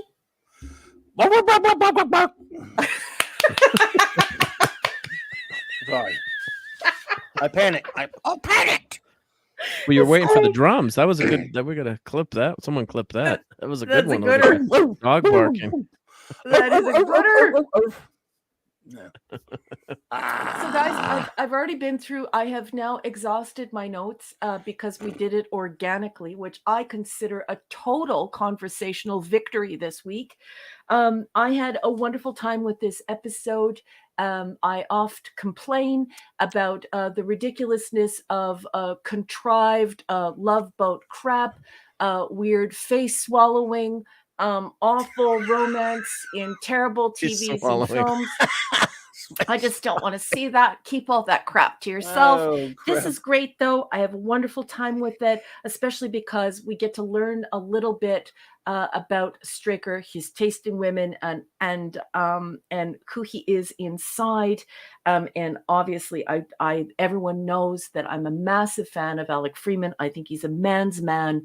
Kind of like CLOBBY'S Paladin. This is not a guy who you think of as conventionally handsome, but he has the heart of Dr. McCoy, and he is a true gentleman with impeccable manners. So I do love him so very much. I find this episode to be incredibly cerebral. I like the way that it treats the viewer. I love its complexity. I love the way that it's fleshed out and little tiny details are filled in to enhance the make-believe world. At this point, you're over the moon for UFO, whether you're on episode 25, Prod Code 10, or ITV 21. So for me, boss, this is an A+. It's delicious. UFO, there's nothing like it. It's nearly perfection. There you go. So you gave it A. A+. A+. Okay. What about you, Marky? I'm gonna give it like a B plus A minus. I'll go with an A minus. The other thing I want to talk about a little bit is the I'll ending. go with an though, A, 'cause by the way. Go ahead. you go with an A, okay. Yep. The ending I think is so juicy. So uh, as they're talking, the one thing I thought was great is you never know, as we said, you never know if Miss Chesticles is actually just doing this to get ahead. She's doing this to be a spy that's left out in the open, and you find out she's got a long record, as we mentioned before.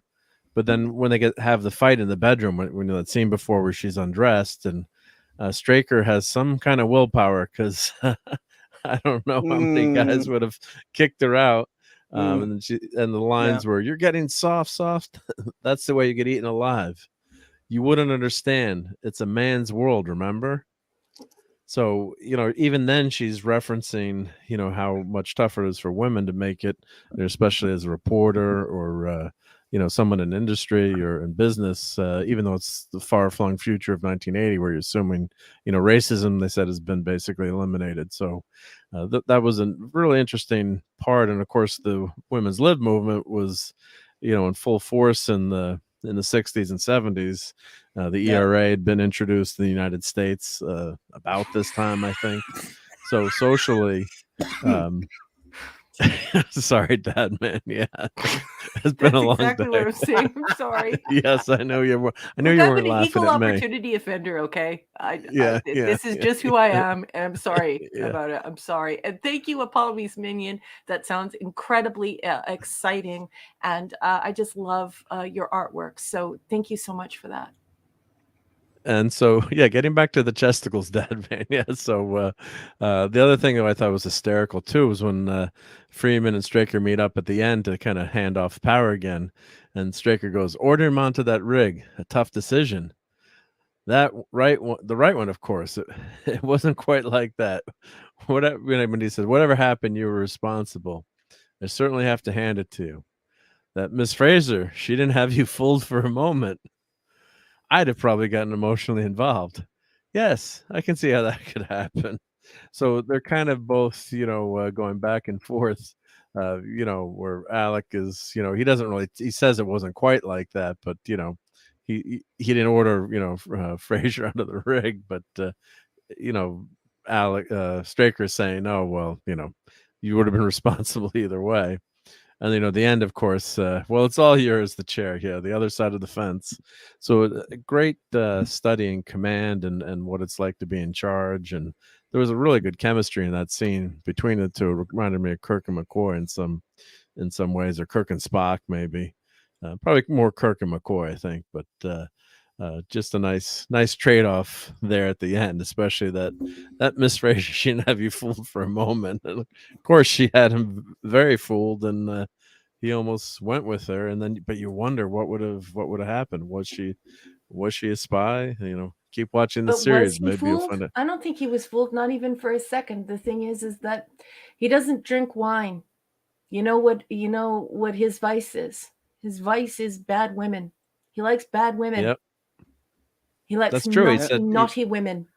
He said he didn't have a drink that whole. Yeah, he didn't have a drink. He's like, then he pours her some more.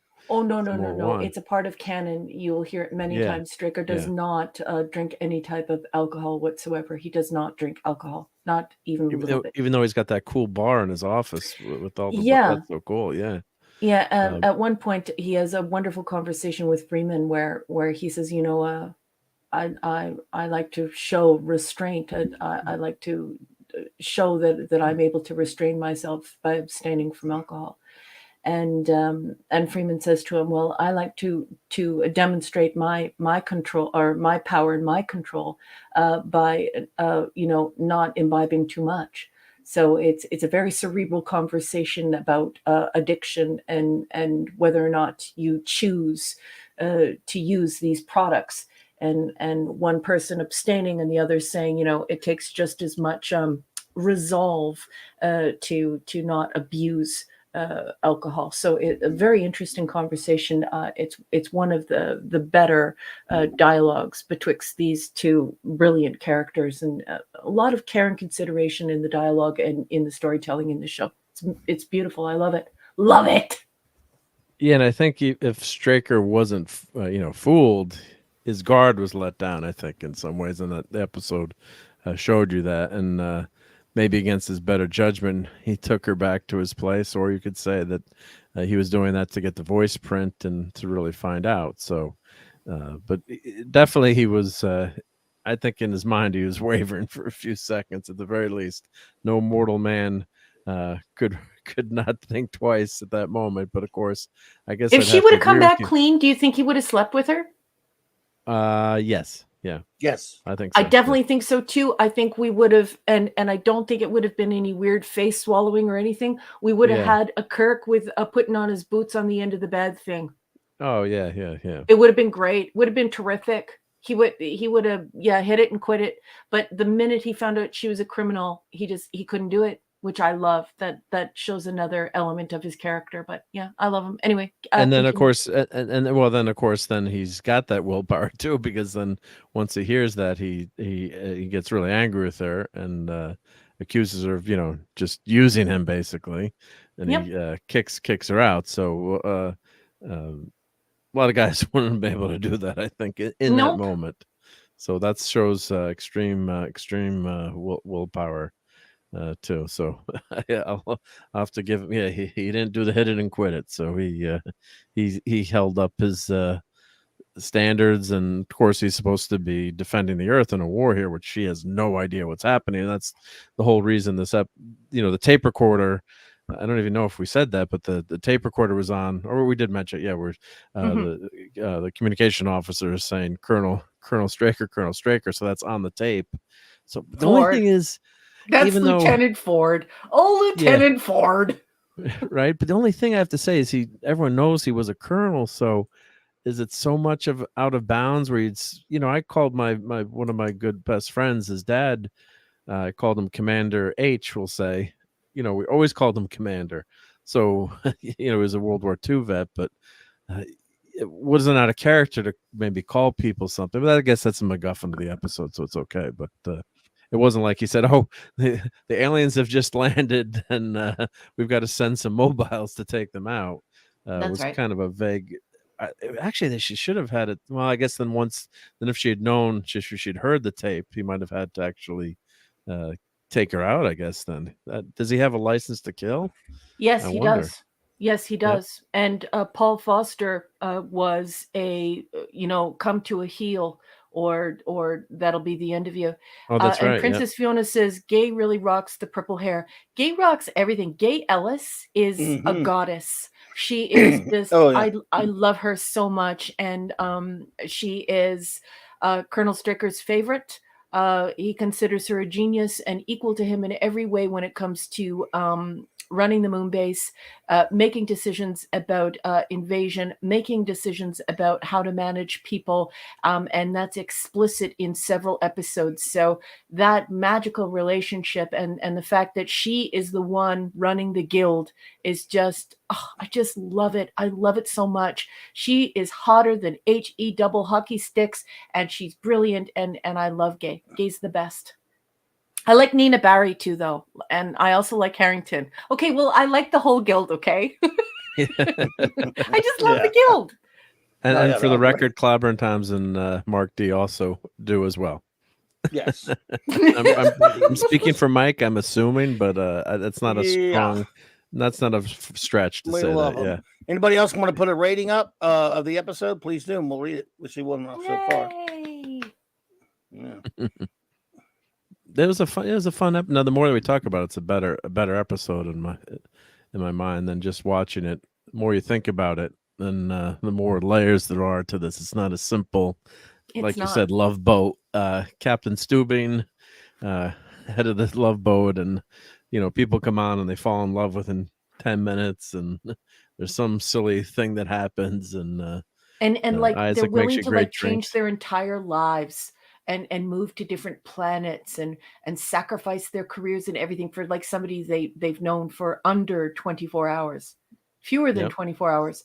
That's mostly the case. But for me, it's really also about this sort of not respecting people's bubbles, that not respecting people's personal space or their personal dignity. And I see that a lot in today's television as well, especially in today's television. And yeah, I characterize it as face swallowing, or just like being in someone's bubble. Why are you doing that? Go away. Like you need to back up 2 meters. 2 full meters. Go away now. To quote the Yeah, Joker. like Go away that's now. not romantic. Romance involves the brain. It should be believable. And I don't want, yeah, no, it shouldn't be like a kid playing with 2 Barbies, moving the heads back and forth. And that's the sum of the acting these days, and on some of these romance shows. And this was believable too between Straker and Joe. I mean, it was really well set up. Some of these episodes are so cheesy when they set up a romance, like they do in DS9 sometimes, or Yeah. TNG, or any show. I shouldn't, not just picking on Star Trek, but a lot of these shows where people meet and boom, it's the romance of the week, whatever show it was. And I hate but this that. was they had some chemistry there, and they had some intelligent Yes. conversation. Even though it's a short show, it's 47 minutes. Was it 48 minutes? No one But they said do a love. nice setup. Yeah, No one it's a said nice love. setup. Straker didn't say, I think I love you. Anyway, I love Matthew Pounder. Matthew Pounder says, step away from the giant bubbles. Yeah. That's great. Anyway, sorry, guys. Yeah. Oh. And then the Russian scene was fun too, and they get on the ship, and they're the moon buggy, and they're fighting. They've eventually got a fight, and the Russians are quote unquote drunk. Maybe that was a dig or a stereotype. But the other interesting thing too, in the future, yeah, there's Russians on the moon, right? And they're all you'd think cooperating. So that's a nice version of the future. But that was a fun scene too, and I love the wheels on that moon buggy. It actually kind of looked realistic in terms. And you watch if you look at the lunar rover now, it's actually the wheels are actually kind of like that. They're very lightweight, and the center axle is the tire is basically empty, and they kind of had that wheel on the side there. That was a cool design. Really, yeah, it's really funny good. you should say that. We think a lot alike, because I was thinking the exact same thing. How about tearing up that moon surface without risking any type of deflation or damage to the vehicle. And so the conceptualization of these vehicles by Anderson is just it's just beautiful. And I have recently watched an interview with him that really unpacked just how much research went into these vehicles for him, and he made sure that they were realistic. So delightful, just delightful, because there obviously there's a scientific basis for this type of construction in the tire, and then to see it deployed so perfectly on screen. I mean, the guy is amazing. The guy, and you hear a lot of hyperbole in our society today. A girl isn't just pretty; she's drop dead gorgeous. No, this is no hyperbole. What this gentleman did with this show is truly amazing, and his practical effects, his models are just chef's kiss. Yeah, because it makes sense. The wheels everything going to the moon has to be lightweight too. So you're not going to have huge, heavy tires. You're going to have something. And you're not going to be rubber. Yeah, it's going to be lightweight, and it's something that's practical, and it's going to hold up. So yeah, I love those wheels. I thought that was air. really cool. No air. No air in the tires, and they can withstand the rigors of being on the moon and not requiring any type of maintenance. Incredibly important in order to suspend you in this science fiction amniotic fluid. You have to make sure that your writing is good, and that the visuals are good too. And I would take this over any type of CGI modern crap any day of the week. It can't even hold a candle to it. The only thing better than this, as far as television science fiction goes, is Star Trek TOS. It is absolutely phenomenally good. So good, so good, so good. I think this is better than TOS. But yeah. What? Are you nuts? The effects. Mark, effects, right? Mark, we can't be friends anymore. The special effects on this, I think they're much better on this, but this is years later too. So not that long. Well, a few years, but I just love it. Star Trek is basically just, this I'm talking. There's a difference between design and I like concept this versus show, actual. but come on, Trek. Yeah.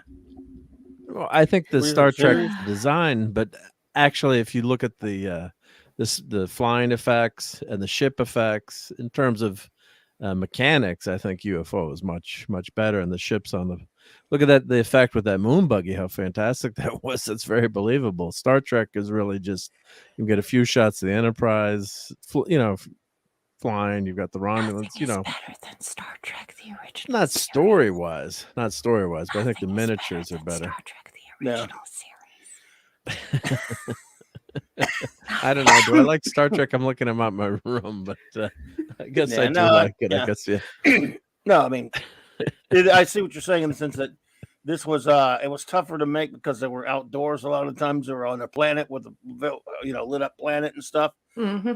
Although they were in space sometimes, but Yeah. Trek it was always space shots for the most part. But no, I mean, yeah, I don't know who had the bigger budget, but Oh Anyway. yeah, well, Star Trek DJ had no Rice is- budget.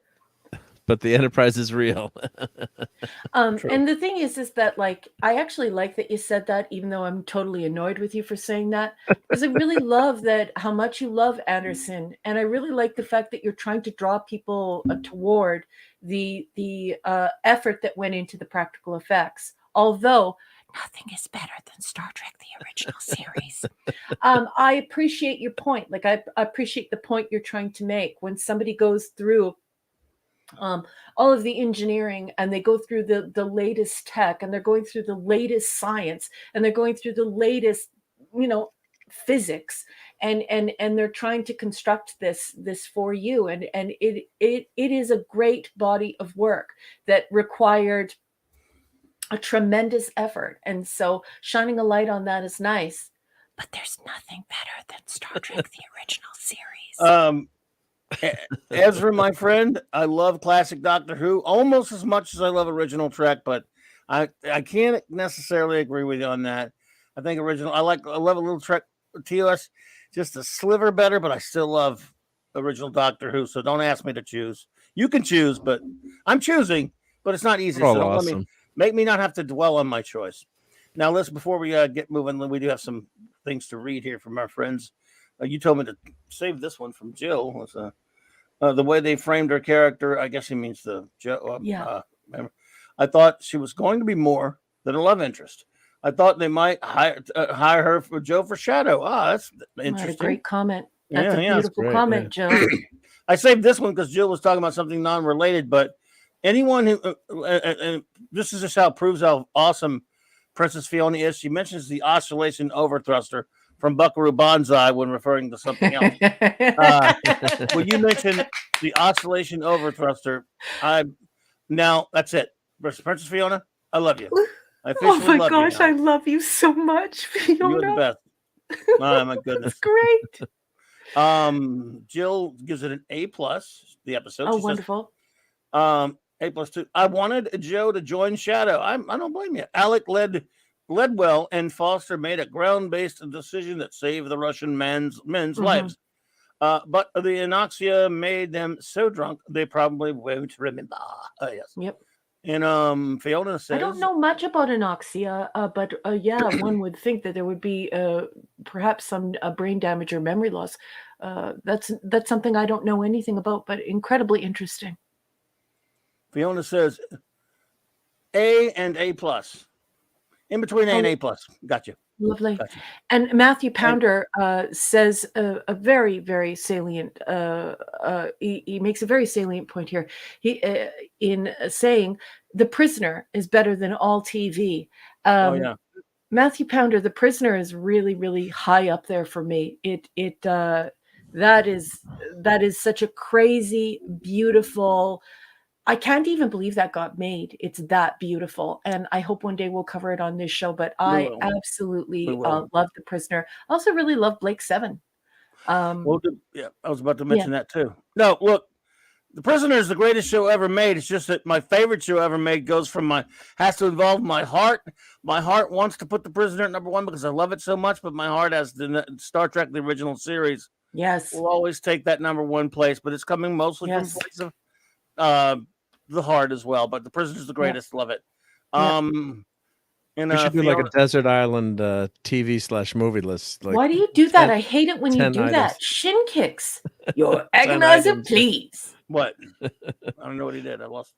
He always asks for the desert island list. It's terrible. It's No, like screw choosing that. between children. He's an awful, awful human being when he does that. I mean, I'm sure he thinks it's great fun, but it's people love torture for that me. I stuff. hate it. James C. Skywalker, Blake 7 is next. I've decided. I've spoken. Even though the vote went the other way. Well, I'll So keep what are that we in doing mind. next? I'm sorry, Clobby's boss. the captain. I'll keep that in mind when becomes a democracy. What are we Yeah. doing next, boss? After UFO, we're going to do Blake 7. I love Blake You 7. can squeeze the prisoner in since it's short if you want, but you know, No. we could. It's up to, oh, well, either No, I way. don't want to squeeze See- either one of those. See, the prisoner Blake 7 will be easy for me. It'll be lazy time for me because I won't have to do any work. I don't have to I watch an know. episode. Like if I miss an episode or if I don't watch it, like Doesn't matter. if 2 minutes before we go on, doesn't matter. I got it all, even with my garbage, lousy memory. I mean, you could Wow. quote Blake Well, we have 7's spoken. episode. He It's could. just And the amazing. prisoner. Yeah, what Even and the like prisoner. Yeah. Same. Yeah. with both shows And original on series. Walkie Talkie, when I would complain about something and I wouldn't even mention any names or any details, and I would just be like, I can't believe that she did that. He'd be like, I know what you're watching, and I know what episode. Then I'd be like, I type it out, and sure enough, he had it right just from Walkie Talkie talk. Oh, just on Blake 7. I don't know if I can do that on anything else, but yeah, it's a sickness. No, you were pretty good with The Prisoner too. Okay, well, that and original. Those are the three shows. Those and Probe are the three, and there may be one other show. And most of original old Doctor Who. Yeah, the ones that I can do that with too. That scares the crap out of me. I've been so impressed when I'm talking about a Blake 7 episode with you. And I'm like, I'm forgetting the title.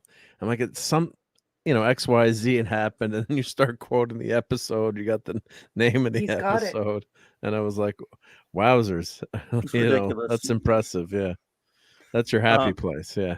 Captain Can Robert I just April. say that Stephen Ransom's brother tossed his Star Wars cards when he was in the army, and so Stephen Ransom's brother, that was not very nice of you.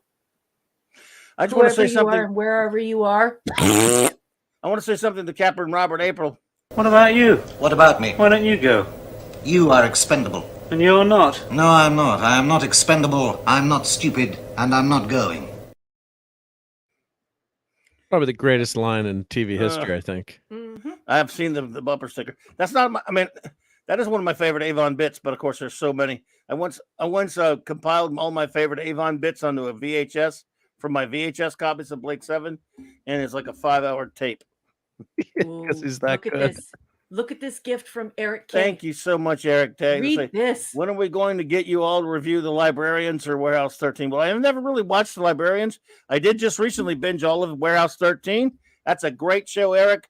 If these two ever want to watch it, I'll be willing. They may never watch it, but if they do, I think they'd like it. I'm not sure if they would like it, but I think they would. Do it. I binged Eureka, which takes place in the same universe as Warehouse 13. And then I binged Warehouse 13. So I'm raring to go. I'd have to, who knows? But Librarians, I haven't really paid much attention to. I hear it's good, but thank you, Derek, for that, by the way. And I'm interrupting. If you want, can you read that? Clobbering Times. What's that?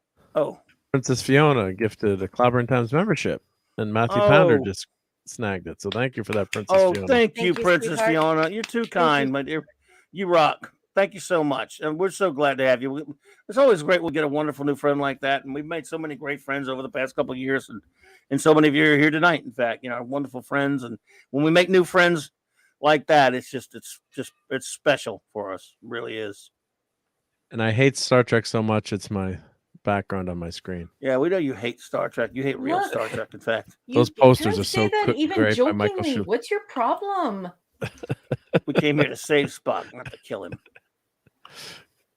I've had enough of your messing around, mister. No, I'm kidding.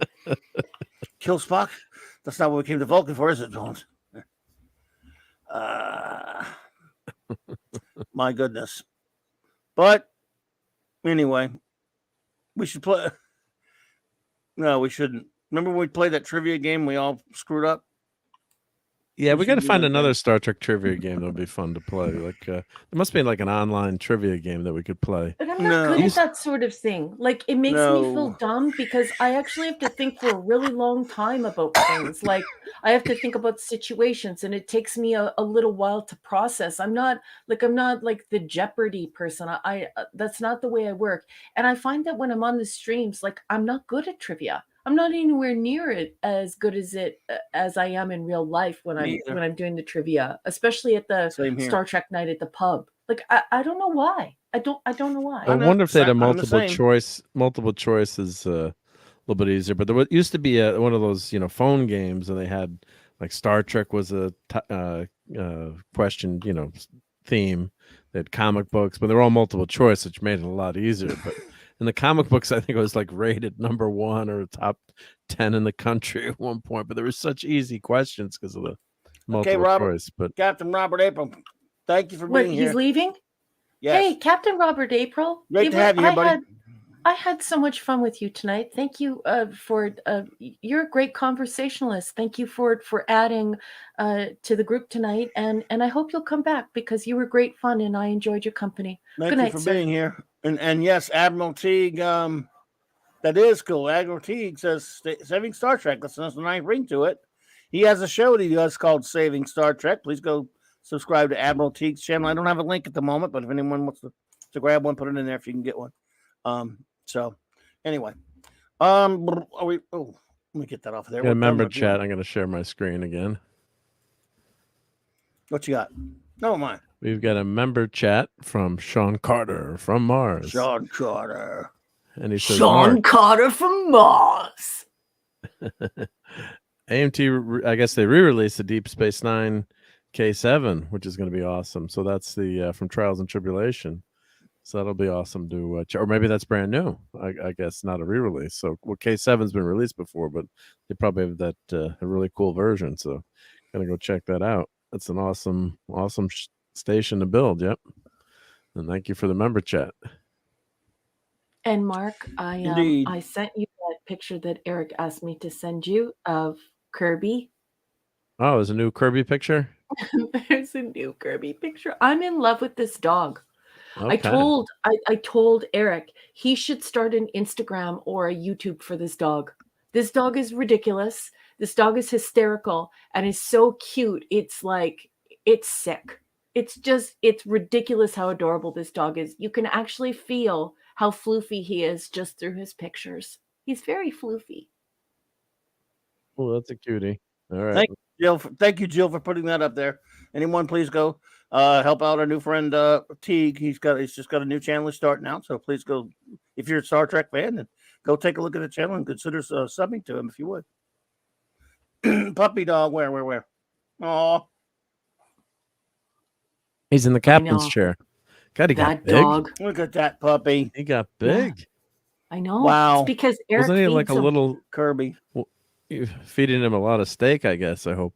But he wasn't he like 5 pounds 2 weeks ago? Oh, I love that dog so much. I can't even handle it. He's so cute.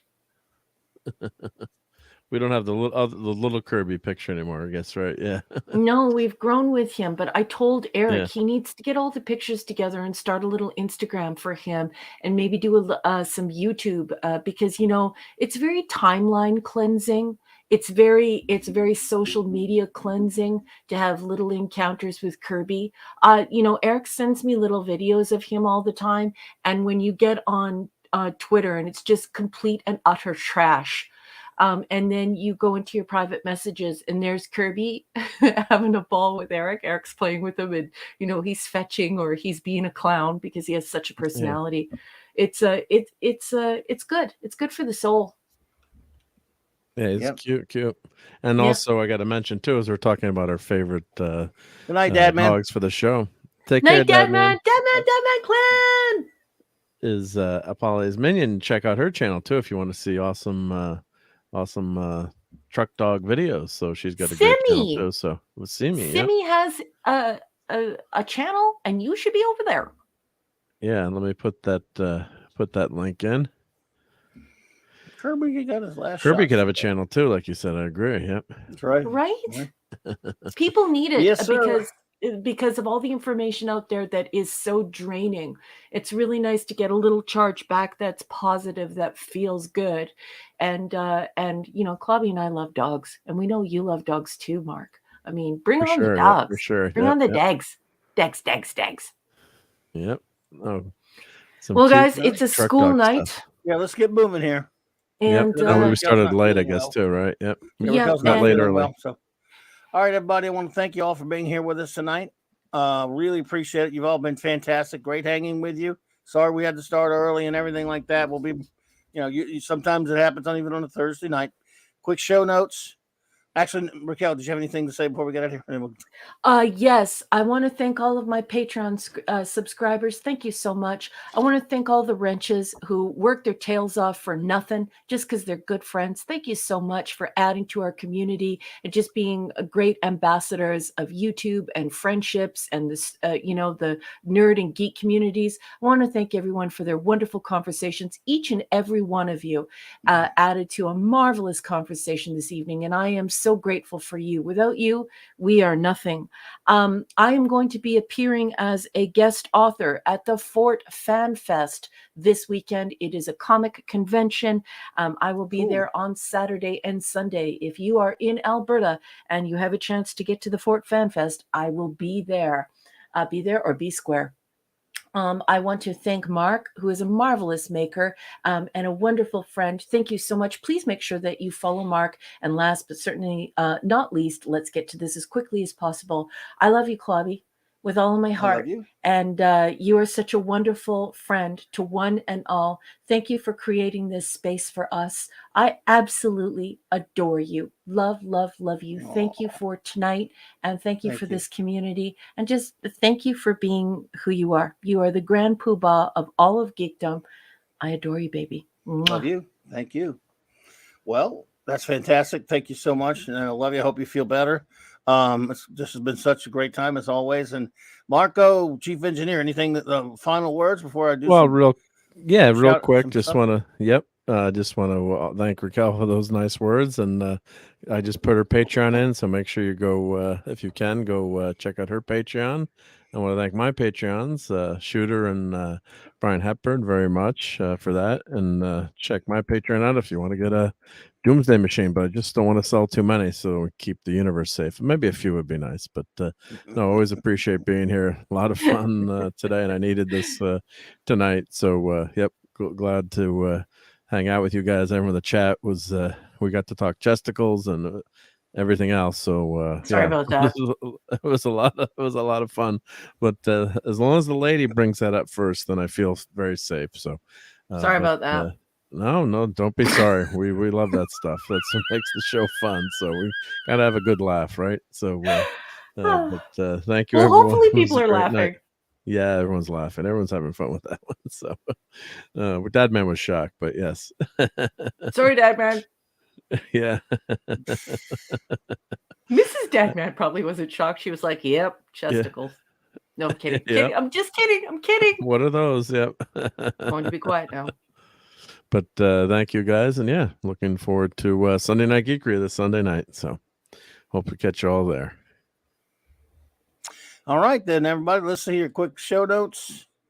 I'll be hopefully hanging out with Nick and the Comic Shop Boys on 8:30 p.m. Central Standard Time on Nick Weiser's channel. Good buddy Nick Weiser. Saturday night Star Trek is back. We are back, right? We're back. You're back, we're right? Front. Yeah. We're back. We're front. Dun, dun, dun, dun. Aren't you going to somewhere? We don't have to be back. Yes, we do need to be back because I will be sick and I will miss you. And I think the con wraps up at 5 o'clock. To do, I'm just saying. Anyway, I'm gonna be there. It's 4 more episodes reviewed of Star Trek Deep Space Nine, Season 6. That is 9 p.m. Central Standard Time, same Trek time, same Clobby channel. I'll hang out. We'll hanging out with on Mark's channel, of course, Sunday night for the geekery. And this Monday night, before I do my Monday night Mark's Comics Talk at 9 p.m. at 6 p.m. I'll be over my great buddy J-Man's channel. We're 3 times a month. We're reviewing Legion of Superheroes, their comic book appearances in chronological order from 1958 to 1989. And then a week from tomorrow night, Back to Earth B with J-Man. We will have another excursion into zany haniness. So looking forward to that as always. And of course, all the other shows all over the place throughout the course of the week. And that is, I think, pretty much it, other than yelling at our good friends who are wrenching for us. Appreciate you wrenches so much. Eric K, Chris Persia, D-Bud Martin, Lord Thoth, J-Man, the Hungry Boy, Cal-El, Maddie's Daddy, and Fandy Outsidey. Thank you guys all so much for what you do. And thank you everyone who was here with us in the chat tonight and participating. You've all been just fantastic. We love you big time. And thank you anyone who might have been lurking tonight. If you're listening and lurking, we appreciate that. And anyone of you who are watching on a download or a rewatch, whatever you want to call it, we cannot thank you enough. We really appreciate it, and we hope you will continue to do so. Please, if you have not already out there, please like and subscribe, and go look at our other channels in my description below, other great YouTube channels. Good night, everybody, and have a wonderful weekend. Clobber on, clobbers.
Clobber animal! It's clobbering time! I just love clobbering time!